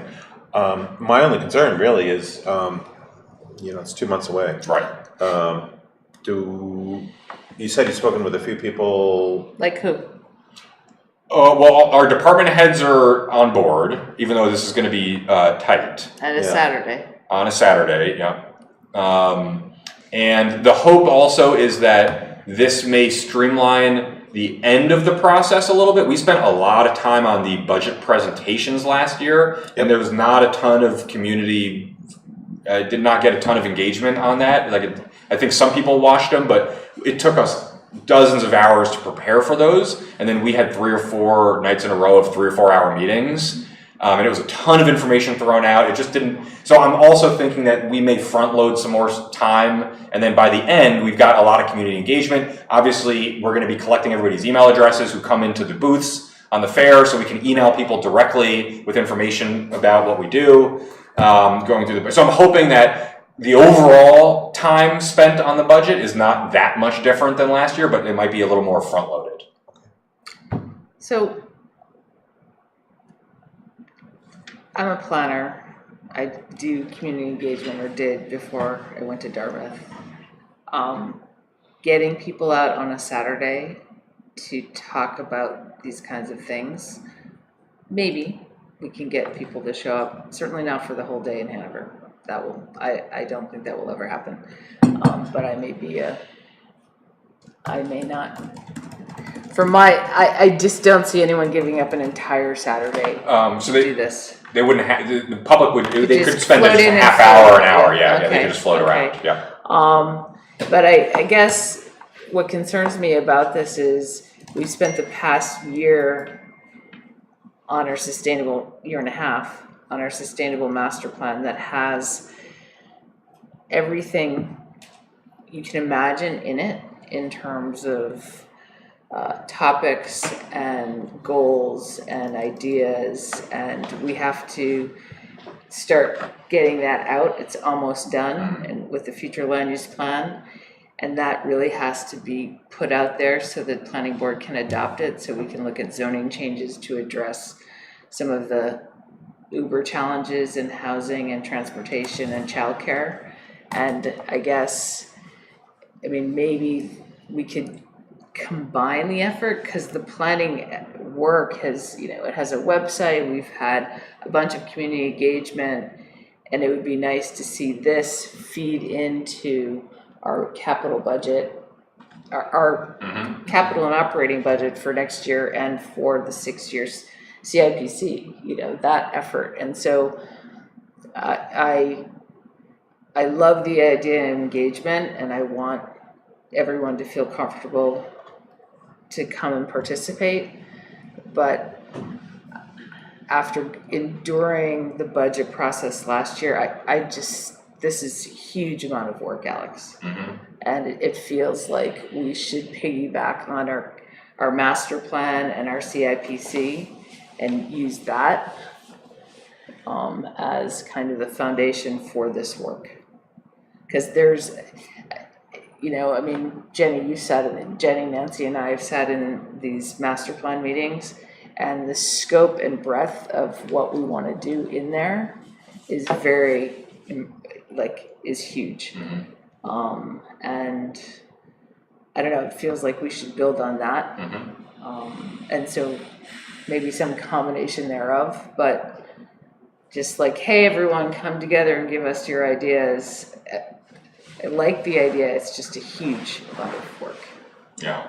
It actually struck me as something like, of all the years, this would be the year, because we have the sustainable master plan that had done all that outreach. Even if the document's not done, we have all the ideas from everyone, right? We have a lot of ideas in there from a lot of people, and they got decent outreach for many months, and again, that this was like something that would be great to do, to touch base with people going forward as an event that we could then plan, but maybe not necessary this year. Like of all the years that we've actually done like a ton of engagement, but maybe it doesn't solve the volunteer problem. I don't know what problems. I guess I was trying to, like, what problems are we solving? Are we trying to get more projects or just engage people or get volunteers? Like what problem? I think a lot of it is engagement and ideas, which If you read the master plan, you'll be Okay. freaking out. But there's al- Because I am, because there's so much in there. I mean, for me, it's an awesome amount of work that's been done and incredibly creative ideas from different groups, like from the Hanover Conservancy, from the Upper Valley Trails Alliance, a lot of work from the Bike Walk Committee, downtown. I mean, the downtown group has been incredibly active in terms of economic development and downtown vitality. Maybe there's a way to, like, as the planning board working with town staff gets kind of buy-in so we can adopt it, maybe we do something. But I agree with Jenny. I just think that it's a huge undertaking for something to happen in 2 months. And I think there's lots of different levels of things going on too. Like there's always gonna be somebody who has a need that's not somehow like in that plan, no matter how much engagement you do. So there is a need to like regularly touch base with people and make sure our doors are open and make sure we're hearing what people need. Like, so that's definitely really important and very interesting to do. Yeah, go ahead, Kurt. So, in Norwich, a number of years ago, I want to say maybe 15, they used to have something called Town Meeting Day. And it was before Town Meeting Day, and it was on a Saturday. And people came out, various committees, the school board was there, etc. And they had some presentations, and people kind of circled up. There was food on offer, and people kind of mingled, and it was pretty successful. It was prior to town meeting day, so there were some budget issues, but it was really more just kind of getting a sense of, sort of people and agendas and topics that the town was concerned about. I love the idea of bolstering the volunteer ranks for the awesome volunteer organizations that we have, but maybe where we want to be seeding the next generation. And I love the idea of getting in touch with values. I'm a little concerned about budget priorities, because I talked about this with you, Alex. We have to spend $30 million on sewers. No one's going to say, sewers, let's get it. But it's something we have to do, but you don't get excited about it. Whereas there are a lot of things people get very excited about that really aren't big cost items, like conservation. There's costs, but there's a lot that can be done with volunteerism. So the budget priorities is tricky, although on the capital side, and maybe it would be helpful, from the capital, the CIPC, that might be helpful in terms of rank ordering things, but don't know if it will be ready by October. So maybe later when it's colder and you get more people on a Saturday, especially if there's food and soup. food is always good. So there are a couple of, there are 4 parts to this, of course. The first one, which we've been addressing, is the community goal setting fair. And then, of course, we talked about adding a select board retreat, which is something I've never participated in. And then there's the internal departmental meetings and then a review of priorities. One thing that we really want to do is get the select board goals set, and part of and that is part of the reason to hold a retreat, so that we can discuss those and not feel time pressure like we're feeling right now, or doing things late at night. However, and getting a sense of what the community wants was the first part of that. So getting a sense of what the community wants, which you've addressed, and then bringing that to a retreat so that we can discuss our goals in a semi-casual fashion, and brainstorming even. And brainstorming on top of the information we had. So that's another thing we need to discuss, to add a retreat to our current meeting schedule. Joanna, were you going to say something? I was gonna say that, I mean, the plan is very close to being completed. And so maybe that's our homework, and that we come together in a retreat for a few hours after we've read it. And based on, what we've learned in the past few months, and that is what we base our goals for this year on. And that affair is something that, maybe a year from now, it's something we could consider. But I mean, this just feels like if we're starting a capital improvements plan committee, we're trying to adopt a master plan, and we have capital budgeting coming up, it just feels like that's enough. And there's a lot of good material out there that we can work from. And in terms of volunteers, I've yet to see us advertise in the Valley News saying we need. That's how I got 6 involved people. back in 19. Or doing something in. 90. I mean, I think if people are told, hey, we need people to work on the trail, or we need someone to count pedestrians, or we need somebody to serve on this board, this town of Hanover has rarely put anything on the Hanover listserv saying, hey, we're looking for a Conservation Commission member. Norwich does it, Lebanon does it, Lyme does it. We haven't. If that's something we want to do, we could do that with relative ease. So, sorry to be a downer on this one, and I'll stop talking.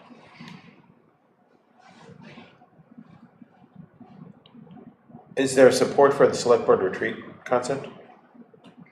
As long as we're in adherence with 91A. Yeah, it'd be a public meeting. Yeah, it'll be a public meeting. Yes, I think it's a great idea.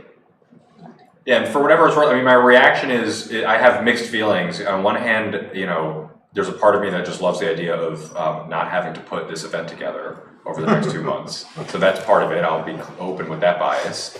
The other is that although I would love to figure out a way to connect all of these things so that the master plan, that all of these things flow into the next, and I think that's the big kind of key to all of this, is that we just have a lot of pieces that are not connected that well. I do think there's a lot that we probably would want to get feedback on that's not in the master plan advisory documents. Like what? There's not really much about facilities or infrastructure or public safety. There's pieces that touch on those, but they're not really things that relate to budget planning. I wasn't sure because I haven't looked at the chapters in a while, so I just looked through them again, and there's just not in there the kind of things that I'd be looking for us to get feedback on from the community. And so I don't know if there's chapters that aren't on the website also. Okay, so Yes. I don't know what's in those. So I do think there's stuff. This isn't the kind of complete picture from a budgeting standpoint, but it is a lot. And I could see there being value. We'd be missing some things for sure, but also, to be fair, everything we're doing is more than what we've done, right? We haven't done any of these things to feed into the budget process in the past. Yeah. Right? We're sort of painting over, right? Each year is working off last year's budget. And that's really the thing that we want to try to start to get away from, so that each year we're really setting the budget based on what our goals for the year are, not sort of, inheriting everything. And so even if this doesn't include everything, if it includes a lot, that's still pretty good. If it saves us 50 hours or 80 or 100 hours of time that we can put towards other things in the budget, maybe that's a trade-off. Yeah, I just listening to everybody, I think that's the way we should go. I think the idea of a fair in upcoming, I think it's great. It could be a lot of fun. Yeah, I think it's so. being murder to organize. Yeah. But I think the end result will finally be worth it. So why don't we plan on having our homework be to to read every word of the master plan carefully and go into, and then we can sit down and organize how we're gonna do the retreat. And what I could do too is And then you're gonna go to, excuse me, Yeah. and then you're gonna go to then you're gonna do the subsequent parts as well. You're gonna Right, go to SAP. right. It's just the first Yeah, one, right. yeah. And I think that could be pretty interesting. I mean, what we could also do is I could kind of send out some of the functional areas. So the master plan being one of the resources that you all might want to review as far as coming into that meeting with a set of priorities, but maybe not the only resource. Yeah. Right, so that this isn't just a sort of reflection of the master plan, but that is maybe a major component of doing the sort of due diligence. But there's stuff in here, I think recreation facilities are a good example. That's just something that we don't have anywhere in our budget in any document in any place. And I don't think that's in here either. And I think that's really important to figure out what the plan is. Are we paying for fields? Are we continuing to pay the school for use of facilities? Where does the camp go? Does that work? Does that not work? Right, those are the kind of things that I'm looking for feedback on from the community more broadly to give guidance to department heads. And I don't think that kind of stuff is not really represented in here, unless I'm missing some stuff. Well, we did, it may not be posted. But Okay. we did spend a fair amount of time on recreation, and it is one of the things that, there were words. I don't think it's posted. Yeah. So but, maybe. But I mean, I think, I think it'd be really helpful in terms of the, I'm conflating two things. One is the capital improvements plan, which is the 6-year, but that first year is part of our capital budget, right? Mm-hmm. In terms of the 6-year plan. And then there's our annual budget process. So there's two things here that we're trying to get help define what we want to do, right? Mm-hmm. For our budget, for our goals in terms of select board. Right. Is that correct? Yeah, I think so, yes, yeah. So there's the immediate FY25 budgeting process, and then there's the FY25 through FY31, which is the 6-year capital improvements plan. And they're, right. You've got your committee that's going to work on the capital improvements plan, but they need information. Part of that process will be solicitation, right, of information. Is that what you're trying to do at the fair, or is it just for our annual goals? They wouldn't be broken down in that way. I mean, I don't think the public is much they don't know what goes in what. I think it's kind of for us. And in fact, even doing budgeting this way, where you're not really asking, you're not asking the public, do you think that the, budget for planning and zoning is the right number or not? Who knows? Nobody knows how to answer that question. Nobody knows what's in that budget or not in that budget. But we could ask a question, do you feel like we have adequate resources for conservation efforts? People could answer that. I don't think they care about which department it's in or whether it's operating or capital. So the way that we would, I think, want to engage the public is in sort of functional area, not in sort of departmental whatever. And then it's up to us to make the determination, all right, is this an annual expense? Should this go in operating capital? Something like that. So we wouldn't necessarily query the public, with the exception of ARPA, which we do need to have but that can be in a we just have to have a public meeting to solicit ideas about that. And we can talk about that. That can be a sort of lower lift thing than doing, we don't have to have a whole day fair for that. Is there like a list of questions that you were hoping to ask? No, we just want to engage people on all these different topics, but we're going to write up a list of questions. That's part of the planning for the. Yeah, if we go, and again, I know I have a bias here, but if we go back, was it a year and a half ago, we did a whole master plans, townwide master plan survey. There's tons of questions and data there that we can glean from. That's great. Can we look at dates, which is part of this agenda item as well? So I'm a little. Go ahead, Alex. If you give me if we're not doing that first piece, and basically that first piece is being replaced with select board, and I would ask too if I could get all the chapters that are on the website, all the drafts of the master plan stuff, so I can just understand what's really in there or not in there. That would be helpful too. But if the first step is just us reviewing kind of existing documentation, survey results, et cetera, that might adjust some of these. I've already blocked the 18th. Well, we could still meet the 18th. We would need to move the 2nd unless you want to meet without me, which I'm also happy if you all want to do. Oh, wait, I'm sorry, I've lost track. But well, why don't we start with October 1st, because I think that's actually. Sequentially. Let's go sequentially. So where are we now? We are in August. August 21st. So we have, our next meeting is September 11th. Hold on one second. Correct. Yes, we just sent some things for the 11th. Yeah, public. And we had a meeting scheduled for September, we have a meeting scheduled for September 18th. And that's the one we want to. No, Oh, no, we had talked about moving it to 25th, and that was wrong. That's the problem. The 18th was okay. 25th was not okay. 18th was okay. 11th was okay. But do You're we? going quickly because I've already moved the 18th. You want to put the 18th back. Well, we're still working on it, uncertain. Nancy. So I would say, but we don't want to do it on the 25th. Don't want to do what? No select board meeting on the 25th. We're trying to move that one. Okay. And then October 2nd, I'm not here that Monday. I'm going to be at the ICMA conference. So we had talked about, and then October 9th is a holiday. Yes. So we were talking about October, so there's a little bit of a difficulty. There's a lot of difficulties. Well, why don't we can definitely meet if we would like to September 11th still. Yes, definitely. Yes, we have Okay. hearings posted and everything. And now, if we don't meet on the 18th or 25th, then the next meeting is October 16th. So basically, we'd be on a one meeting for September schedule. Why don't we? So the question is that a problem? No, I don't think it's getting kind of late into the year to be going into one a month. What can we move? Can we have two in subsequent weeks?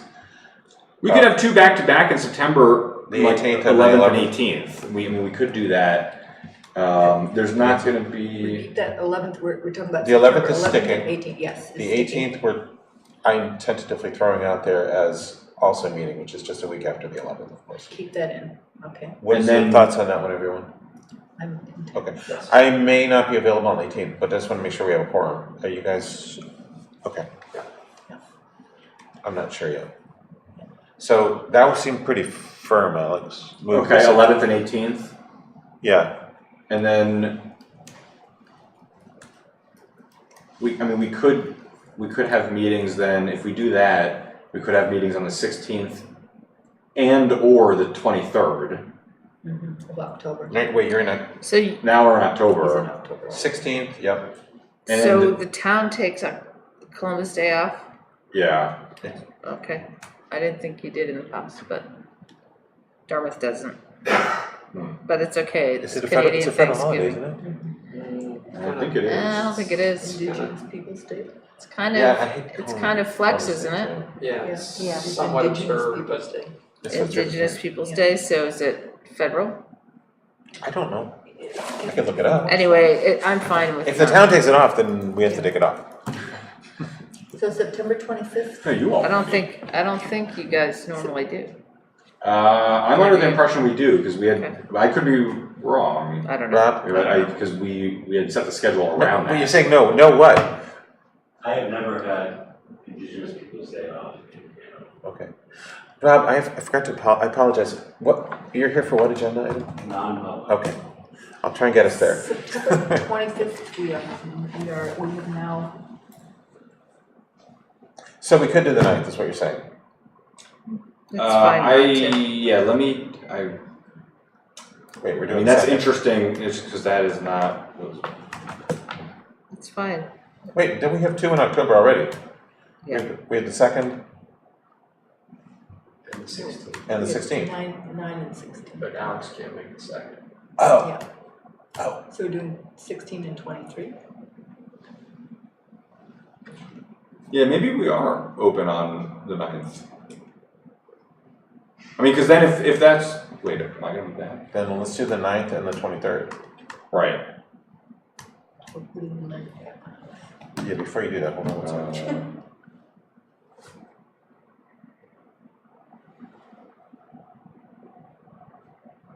Yeah. Do you it's think gonna- that's okay? Yeah, it is. It's gonna be a little tricky because I'm gonna be out the week prior. Which week prior? Oh, the But, second. but I think we can make that work. Okay. And so, So the, as long as we're not, I don't know why it's showing up here, but it's not on the website calendar, so I mean, Rob, I think would remember that if he had off then. I've had to take it off because my wife schedules a hike up Mount Washington during bio class, and I'm surprised. Wow. It is a holiday. must be cold up there. Can be. I mean, I'm fine not having it. Are we fine only having, if we do 2 meetings, 11 and 18 in September, then the next meeting isn't until the 18th I in would say October? by October, September, I would be okay with one meeting just from my perspective, but by October and getting past that, we're gonna start to be getting to budget, collective bargaining, we're gonna wanna have our 2 meetings a month, I think. So I think we could do the 9th and the 20th, we could do 11th and 18th in September, and then 9th and 23rd in October. 9th and 23rd. Yep. Yeah. Okay. That works. And we don't run into a question of appearing insensitive to be having a public meeting on Indigenous Peoples' Day. Good question. That's a good question. It's a good question. Don't know. I mean, I'm scheduled to work that day. You know, I'm gonna be in the hospital on a regular work day. I wish it was a federal holiday, but it really isn't. What's the other thing we had to do this fall? Like the easement stuff? It looks like it We is. have to, Oh, yeah. We gotta I have figure to- out that. Yeah, we got, yeah, that's gonna, Maybe once we set all these, yeah. This isn't that like, because we need Here's 3 all or the 4 meetings in a row, 2 Yeah. weeks, yeah. I think we're gonna get, that's gonna take us to November probably. so we couldn't pull it off in September. No, because these 2 meetings are back to back in September. I'm sorry, what? Talking about some of the 4114, but I'm not, I'm not sure we're ready to do those yet anyway.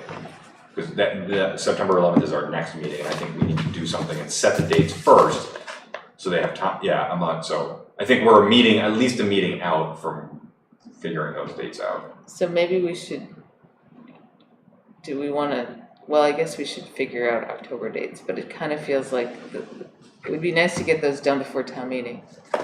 I think we can do that. I thought you were gonna say the calendar year, that might be challenging, but town meeting, I think we can do it before, because otherwise. I'm talking about the easements, that Yeah. we have this very complicated public hearing. Man, if schedule. we make it that far, Well, we're just gonna put it on town meeting. I mean, We that should've would just be, done it at town meeting. yeah, Okay. Oh, you mean the 2 meetings we have to hold? Yeah, but with. 3, yeah, 3 meetings, but Right. with the planning 2 board weeks meeting apart. and. Okay. right. So are we settled on, I'm just gonna go through it. What do we think we're doing? September 11th, Okay. September 18th, October 9, October 23.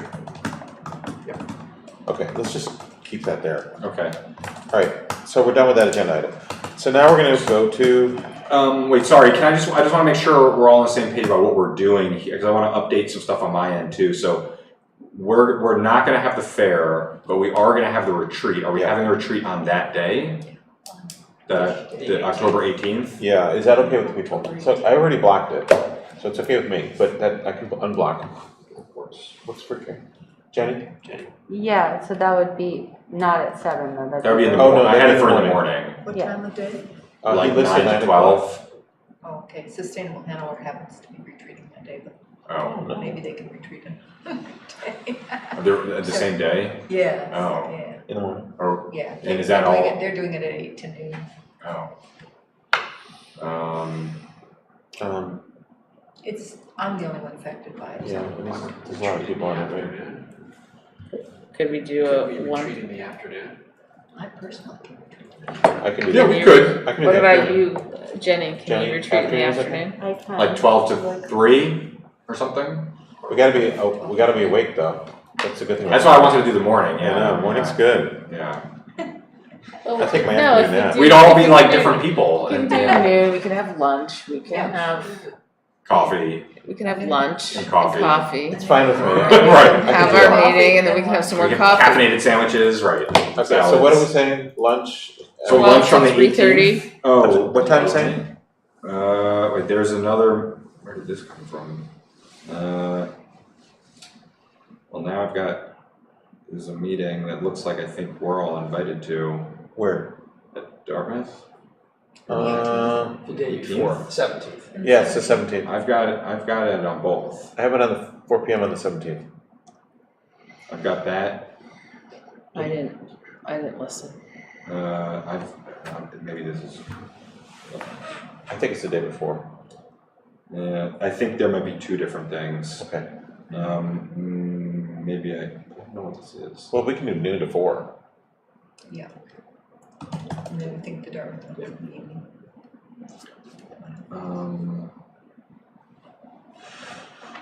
Okay, let me.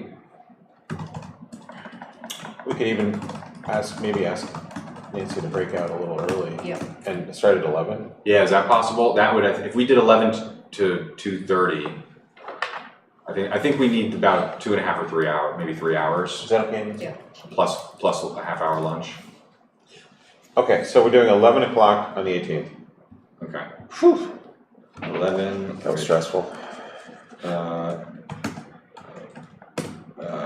have one or two more things. Hold on, let me just make sure I'm getting the dates. And you think that Dartmouth has invited us somewhere on the 18th? I think we all have something the day before, but I have. Yeah.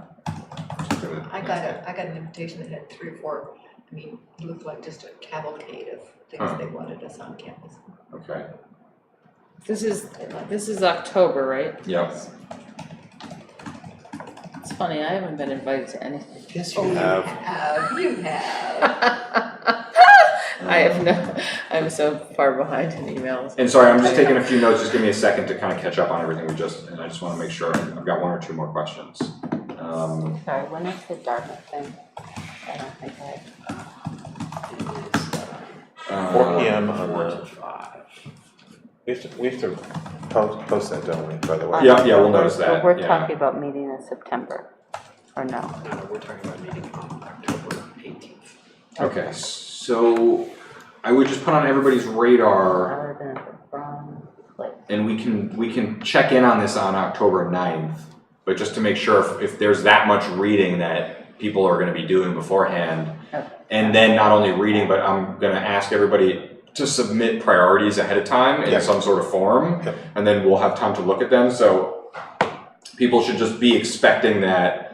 That's the week of the conference. Set aside some work time. Yeah, the first week of October, the week of October 2nd, I'm probably going to send something out. Great. To get people's opinions, so that gives us a week to go over everything and prepare something for the meeting when we all come together, so we're not starting from scratch. That's great. That makes sense. So just keep that in mind. I'll send something out ahead of time. So that's about, okay. Okay. Alex, you said something about not having read some of the material from the master plan group. We have been super cautious about making sure that things are really clean and clear, Right. and everybody around the table has said before we put them on, and That's a really good idea. Vicky Smith has been just fabulous about. We'll make sure everyone Yeah, if gets the right Rob or copy. Vicky, We have a someone just meeting send me all tomorrow the- night. We have yes. a meeting tomorrow night, so we'll make sure. Okay. Well, we can trust the town manager with the draft up. Right. Thank you, Rob. Just to, stamp here, Right. draft. Yes, Yeah. yes. Okay. Okay. Can we move? Yes, I'm going to come in the next meeting with some stuff for CIPC. Okay, so we're gonna. On September. And then yeah, for our next meeting, so the September 11th meeting, there'll be some CIPC stuff and a basically built out budget timeline. Great. Okay. For us to talk about. So this agenda item here, CFPC appointments / discussion. So we're not really doing either right now. So we have received. Last time we talked about appointments, we were soliciting appointments, correct? I'm just reminding myself. Yeah, we didn't really put it out We didn't put it anywhere, out. but we We talked have- about yeah. what kind of membership we wanted. Well, there was we have, You're in your memo, you had identified a 7-member board, and then we said, well, we have two select board members that Yep. would like to serve, and then we said, oh, it would be good to have a school board member, and then we said a member at large, right? Or something like that, and Yeah, there was a member at large that I think we were talking about doing school board for, but I don't know if we were 100% sure. right. I think maybe the three of us were gonna talk more. I know we emailed a little bit recently, so I'm not 100% sure where we're at. and I'm sensitive to the fact that there are, is it, at least one person who is submitting an application to be on the system member at large. So we haven't really come to policy setting for that as quite yet. There are a couple of competing issues. So I think we're gonna table this. You guys are gonna come back with recommendations, like the 2 select board members and Alex, wasn't that the thinking, or? Yeah. Well, so Go ahead, Carrie. So the RSA, and I think this is rare for New Hampshire, actually accommodates a school board member on a town committee with the thought that if you're coordinating capital projects and also thinking thoughtfully about tax impacts, bond cliffs, et cetera, it's nice to coordinate on the capital side. So the RSA actually contemplates, doesn't require, but contemplates and allows for a school board member to serve on town committees for that coordination. And I do think that coordination is important since the schools is just finishing actually a strategic plan with a capital component. So Wow. it'd be important to integrate all of that into our long range plan. So I do think it'd be important to include a school board member. Okay. I have spoken to one school board member who's willing and able to serve, who I think would be good. Okay. So. Okay. Who's the chair of the school board? Chair of the Dresden. Okay, it doesn't matter. We'll figure it out. Nancy, please. I know it's not a popular position, but I still am quite keen on having a younger member of our community serving on this as the community member at large. There's some And we've all got valid points to that. emails about this particular individual who has volunteered his name, and I think he's proven himself in several issues before the board to be willing to do the legwork, and I'm quite keen on having him be appointed.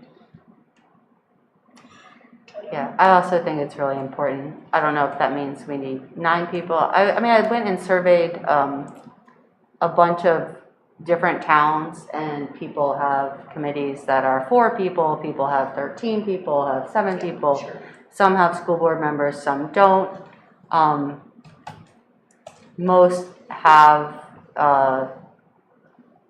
most are just the planning board. Some have just a planning board member. Some have somebody, you know, from the trust of the trust funds. You know, there's all different ways you can do it. But I do think we need to increase representation.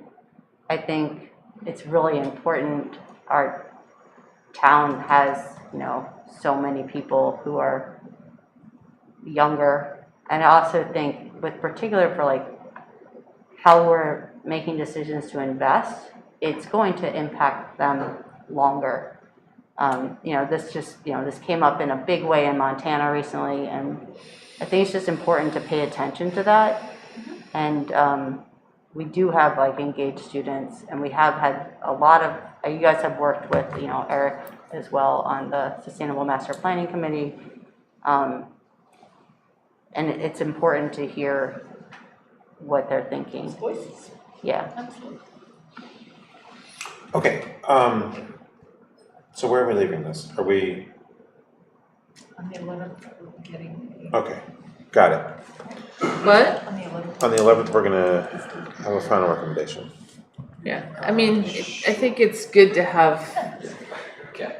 I think it's also, you know, this is a public meeting, if there are people out there who are interested Yep. in serving, Yeah. you know, who are have kind of a long-term commitment to the community, I think is a good thing too. Agreed. Because it's a 6-year plan. So, but it is, I completely agree, we need younger people engaged. And if there are people willing to serve, I support that. The one thing I think we talked about this last time, I don't think there should be like ex officio kind of situation here other than the ones that are required. So I think it should be fluid as we move forward in time, depending on who is interested, available, and willing. All right, so I think we're done with that agenda item for now. And we also can't anticipate people serving for 6 years. Oh, no. I'm just confirming. Yeah. I'm confirming that as a concept. I think the only ex officio is the only ex officio person we must have is a planning board. Understood. Yep, thank you, Jenny. Thank you. Let's move on to really exciting things. Yeah. Approval of July 24, 2023 minutes. I read them and there were some corrections already in there, which I appreciated. Do you think, I like Michael's suggestion? Yes. Of adding the letter. Yeah, we talked about that. I think that's fine. I would just recommend that we create a policy about how we add things to minutes like that. Or maybe it's part of the packet, which should be a public document. So then is the policy that any member of the public Well, that's a good point. submit any document to be included in the minutes? Well, if it's addressed to the select board, yeah. Alex, That was the way. was that in the packet? That's what he did. No, Right? No. Well, there was one in the No. packet though, wasn't there, guys? no, he What's the distributed policy? it here. I mean, I think in this particular case, it's really important to include it because it was not only distributed to us, but it was discussed, and that's when Alex said that, oh, this is really important because we realized there's only one sidewalk. So it was like instrumental to how Thank you, officer. the Thank you. conversation went. Oh. The conversation went down, you know? I'm just reading what we have with regard, or we could add to the, I would just say, this is one of the instances where you may want to have a policy in place about what should or shouldn't be included. Yeah, we can't. And when and why. The minutes shouldn't be open to everybody, is where you. Right, the minutes are an accounting of this body's Yes. deliberations, not of supporting material and resources and documents. That's just not what the minutes are. We could certainly say that, Mr. McGill, okay, that's the right gentleman, isn't it? Yeah. Distributed a letter signed by 40. Community members expressing, Yeah. interest in X. You could certainly include that. Let's do that. But because we've also received a lot of communication on different topics from different members of the public, and we don't put those in the minutes. So let's do that. It is, as Joanna just said, it is a public document, so it is available. Right, I mean, anything anyone sends to us is a public document. So Okay. there should be direct reference that. Yeah, let's put a direct reference to that. Okay. Okay. Because he referred to it during his discussion as well. Okay. How are we doing minute revisions, Carrie, or what's the, someone? I'm on it. Okay, so. Carrie's doing more work with regard to this than, well, we're working on this. Carrie's doing a great job. It's not McGill. No, His name it isn't It's Mike. McGillen. I think there's It's some, spelled wrong in the minutes. yeah, I think there's some name corrections probably that we need to do. Spelled wrong. It's spelled. Is it right? Spelt is a grain. The spell is That's true. It's 9 o'clock. We're moving. No, we are. Okay. Does anyone have other issues with respect to the July 24th? Are you in charge of these then? I can be. So I'll just amend, first of all, get Mr. McGillen's name correctly spelled. And I can add a sentence here with respect to supporting documents. Yeah. All right. I move we accept the July 24th meetings as Do you want just amended. Do you want other name corrections or? Is there other? Well, Matt Lauderhand, I think, was not right. It's Lotterhand. It's in the. TT. That's right, download TT. ERHAND. Okay. Oh, McGillen is EN, sorry, not AN. You just asked me that. Got it.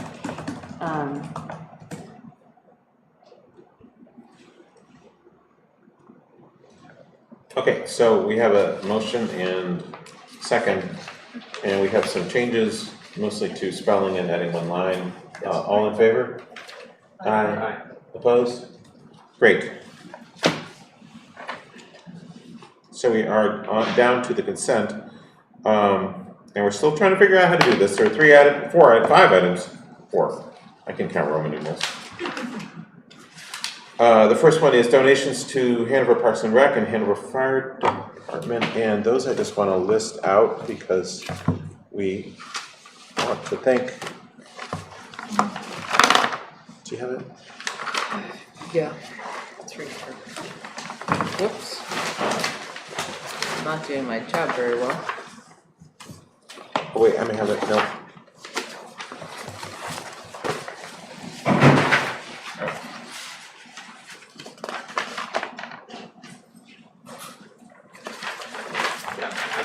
May I say it, please? Yeah. Thank you, Carrie. I'm sorry I couldn't find it. Hanover Parks and Rec has received a donation in the amount of $250 from Ramontos to support their Ultimate Frisbee program. Thank you very much in that regard. This much appreciated. The Hanover Fire Department received a donation in the amount of $500 from Catherine Smith in appreciation of services provided. These are wonderful donations and much appreciated. It's lovely to see this at all times. And Motion. no, this is a consent.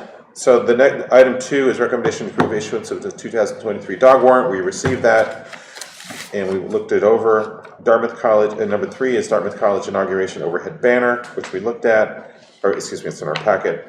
And 4 is administrative correction. Having to do with the assessor. Yes, we got a note from Norm. Yeah. Yes. Okay, so we need a motion now. Move to approve the consent agenda as submitted. I'll second. Go ahead, Nancy. Nancy seconded it. Great. Any further discussion? All in favor? Aye. Thank you for these wonderful donations. And moving on, town manager report. Okay, so a couple things on the event front. This weekend we have our first block party on Allen Street, which is a new event that we're doing with Hanover Parks and Rec. And that was born in UVBA and our downtown Hanover group. So these came out of discussions about how to use public spaces in different ways, and also sort of piggybacking on many years of conversations about using Allen Street for more pedestrian uses. In fact, after just talking about this once, Rob so kindly dropped off in my office a poster from 1989, I believe. That was a study to look at making Allen Street into a pedestrian plaza. So we're really excited about this. We've got actually now, since I wrote this, we've got 3 days of stuff happening. So Friday night and Saturday and Sunday. Still North and Sawtooth will be serving. They'll have a seating area outside so you can get food and drink from either of those places there. We're dropping off a couple of our huts from Home for the Holidays to help their servers coordinate out there. We'll have a stage on the non-Main Street end of the block. We'll have some games out there, some picnic tables. You can bring your own chairs if you want to hang out and watch the music. And you can get the schedule of the events on our website, but I also just had it right in front of me. So Friday night, we've got music from 6 to 8 p.m. Saturday, we've got Still North Story Time at 10:30 and a magician at 11. And so some of those are a little more family focused. And then at 4 p.m. we have an open mic night and talent show. And then on Sunday, 2 p.m. we have music again. And so you can go to our website and find more about that. I also did a podcast with Liz Burdett and Kat Norwood from Parks and Rec, who are organizing the event, and that's on the Hanover Happenings podcast if you want to listen to that. And we talk about things like whether we're going to dress up as characters from Parks and Rec for Halloween. We'll see. So really excited about that event. And then there's going to be another event that will be Halloween themed at the end of October as well. And then we're going to continue to do Home for the Holidays as well. So very excited about that. The next event is the 12th annual Town of Hanover Dartmouth College Community Yard Sale.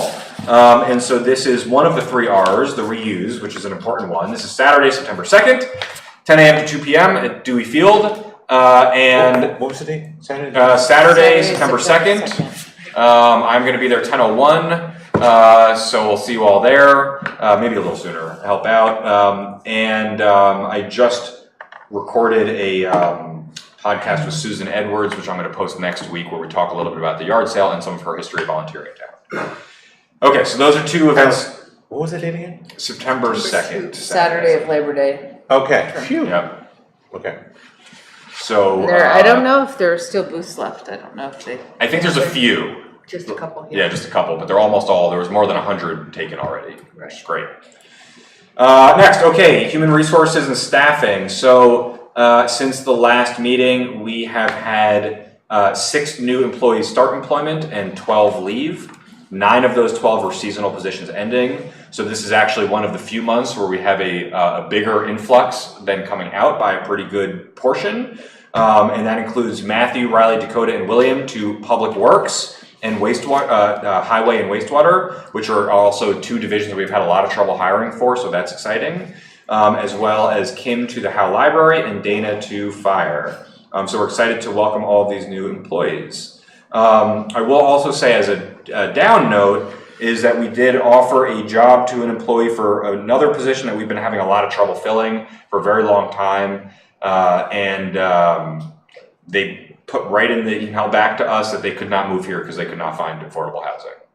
And this is the only person who applied for this position with the qualifications in, I think it's been posted for 8 months, 6 months, 8 months. Is the only person. Which department? It's a position in Public Works at the wastewater treatment plant that has got a bit of a technical requirement, the industrial pretreatment coordinator, I believe.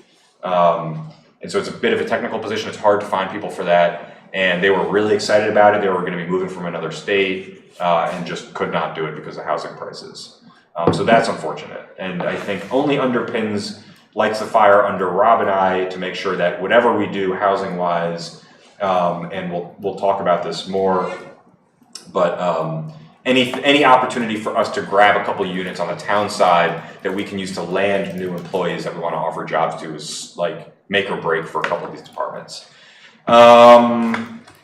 But overall, a good month of welcoming some new employees into town. Also, we are looking at the talent acquisition coordinator position that we approved in the last meeting. We wanted to add the word retention to that and make it a talent acquisition and retention coordinator. And so unless there's any issues with that, that's how we're planning on mention that. Thought that was a little fairer, kind of on both points. Moving right along, we are also now interviewing candidates for our retention and recruitment study. We're in month 4 of the study. Tons of involvement from staff. We've got 2 months more left.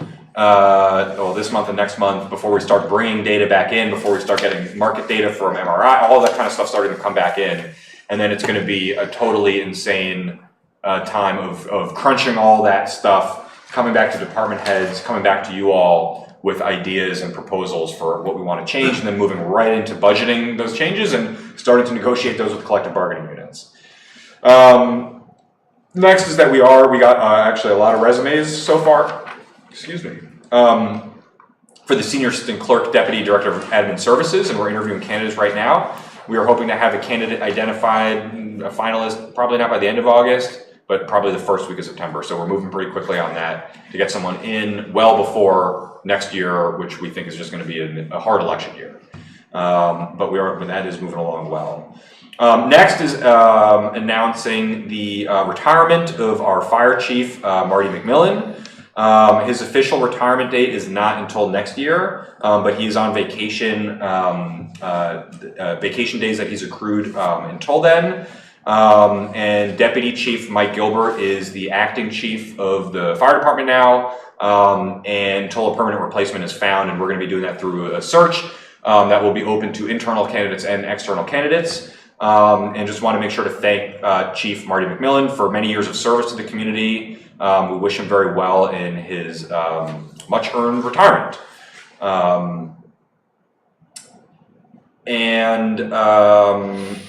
One more thing on the human resources front. I just put a clip in from a Daybreak from a week or two ago, which was a cool shared service that Windsor, Vermont is doing to share, what was it? It was one of their, was it a code enforcement or inspector position, or zoning administrator position. And so there's 3 towns that are working together on that, and they were all having trouble hiring independently. That town manager I put in touch with a few other towns in New Hampshire because they're having trouble hiring for those same positions. But I just thought it was another example of like how difficult some of these smaller towns especially are having hiring right now. It's not just us. And some of the creative solutions that people are finding. So I thought that was just kind of cool. Traffic safety updates, we already spent just about enough time on. We did. Just barely. So do you want me to keep going? No. No. Okay. We're good. Okay, parking updates. So these are born of some of the conversations that I've been having with our parking staff, who've just been totally wonderfully engaging and thinking about ways to make parking easier in Hanover, more accessible, more friendly, all that kind of stuff as we try to get more business, or get more visitors into the downtown.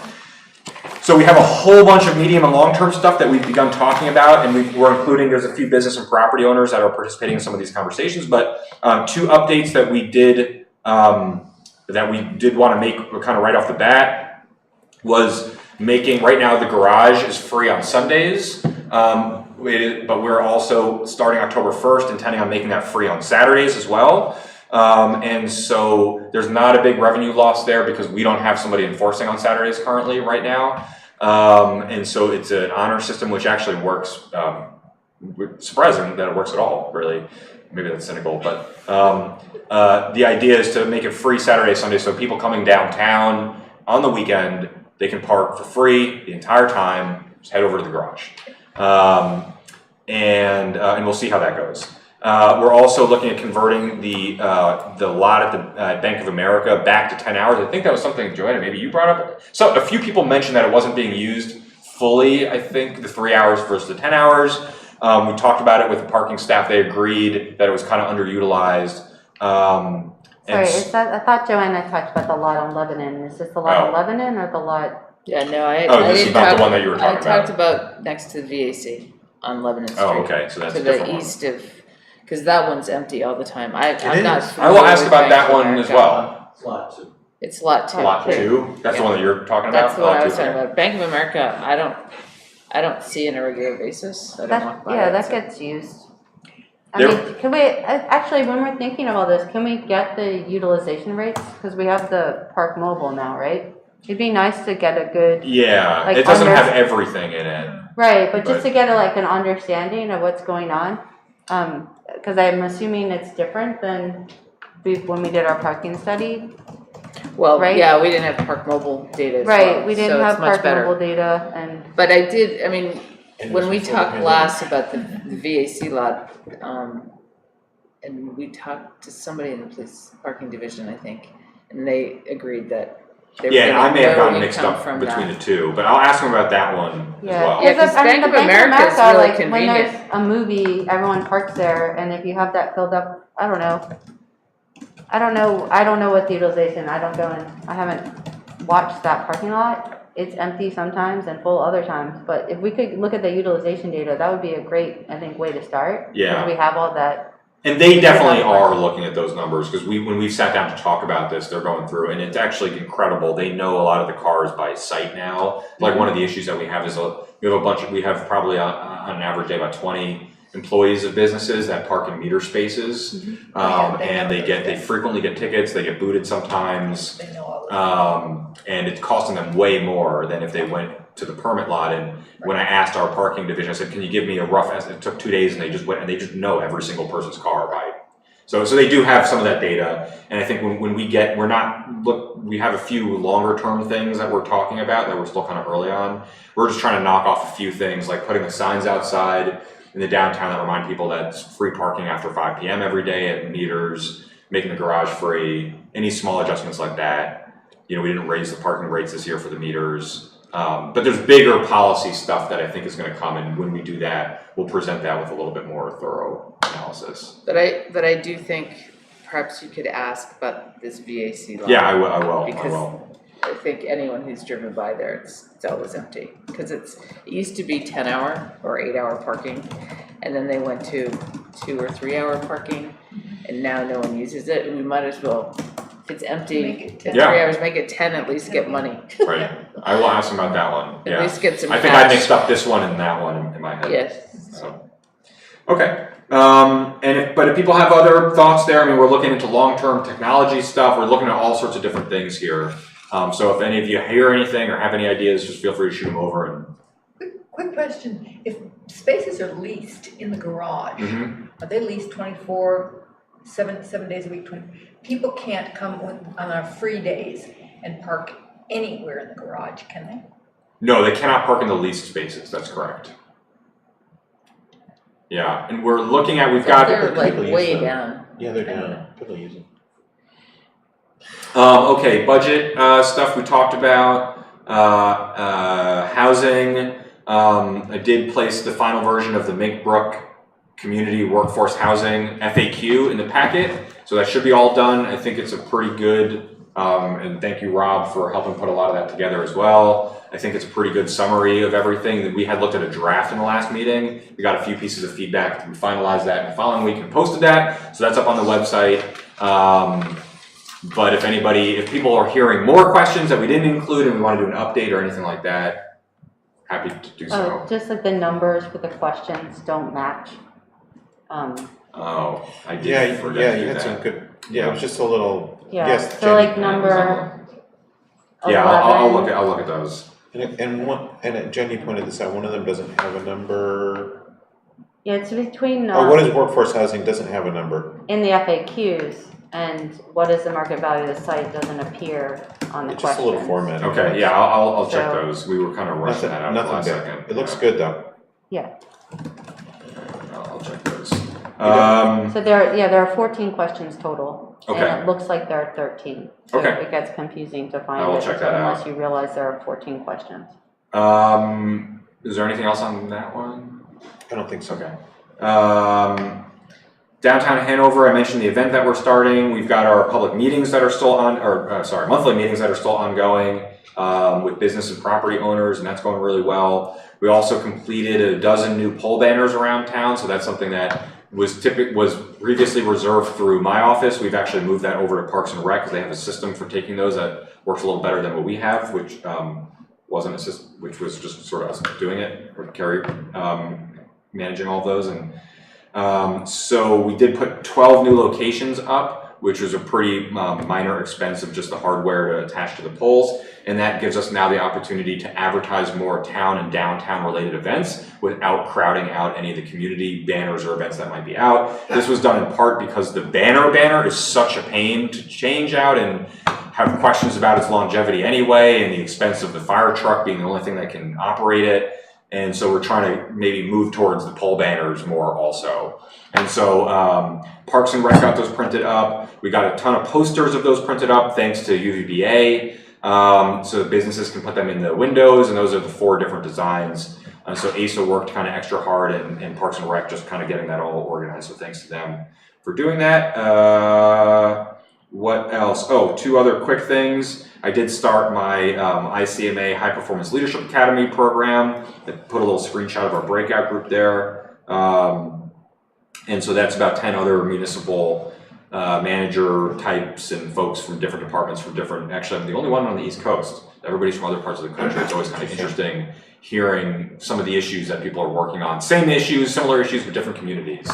So that's a 3-month program that I'm doing, and there's a couple other department heads and staff here that I'm going to try and get into that program as well.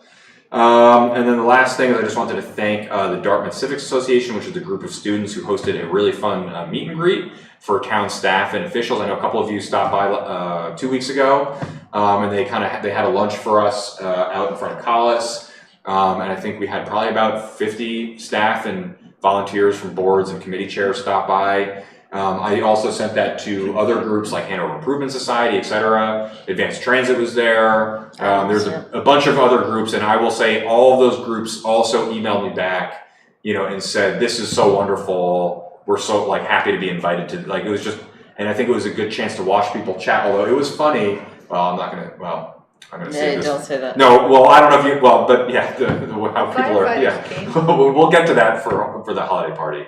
But I just wanted to thank the students for offering to host that. And I think that obviously there's not a ton of students around right now, but I'm hoping that's going to be an annual or semi-annual thing.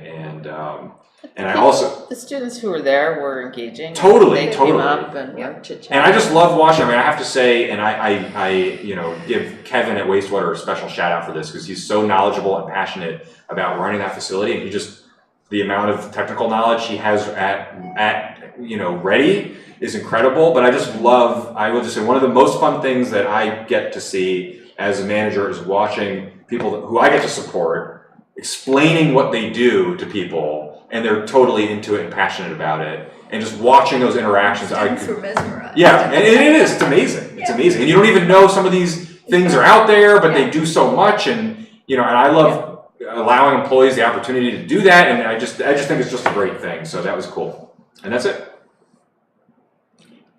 Great. Thank you, Alex. Select board reports, Joanna? Nothing to report. I have nothing to report. Nothing to report? Okay. 2 meetings. One was the Board of Assessors meeting on August 9th, which I attended as a voting member. Thanks, Joanna. Yeah, thank you for covering it for me. I was on vacation. And Hanover Finance Committee meeting of July 31st. A couple of requests came out of that. One was, if at all possible, if there were any way to get any of the results of the compensation study that's in progress. I don't think that's something that we would be able to share with the finance committee. Okay, all right. Point. We haven't talked about it with staff yet. Okay. And then the audit from last year, I guess, was requesting a capital assets survey. So they brought that up as a potential objective to address that issue. And the need to get to GASB standards on accounting issues. Got a little ways to go. Jenny? So what is that? Government accounting Okay. standards. You use a lot of acronyms. Generally accepted Generally accepted. accounting standard. Yeah. The GASB. Oh, okay. Go ahead. Yes. Do you have anything to report? We don't have anything to report. We had a lot of discussions, but nothing to report. Wonderful. So, there's been a request for a non-public session for discussion pursuant to RSA 91A:3. Is that a Roman numeral 2?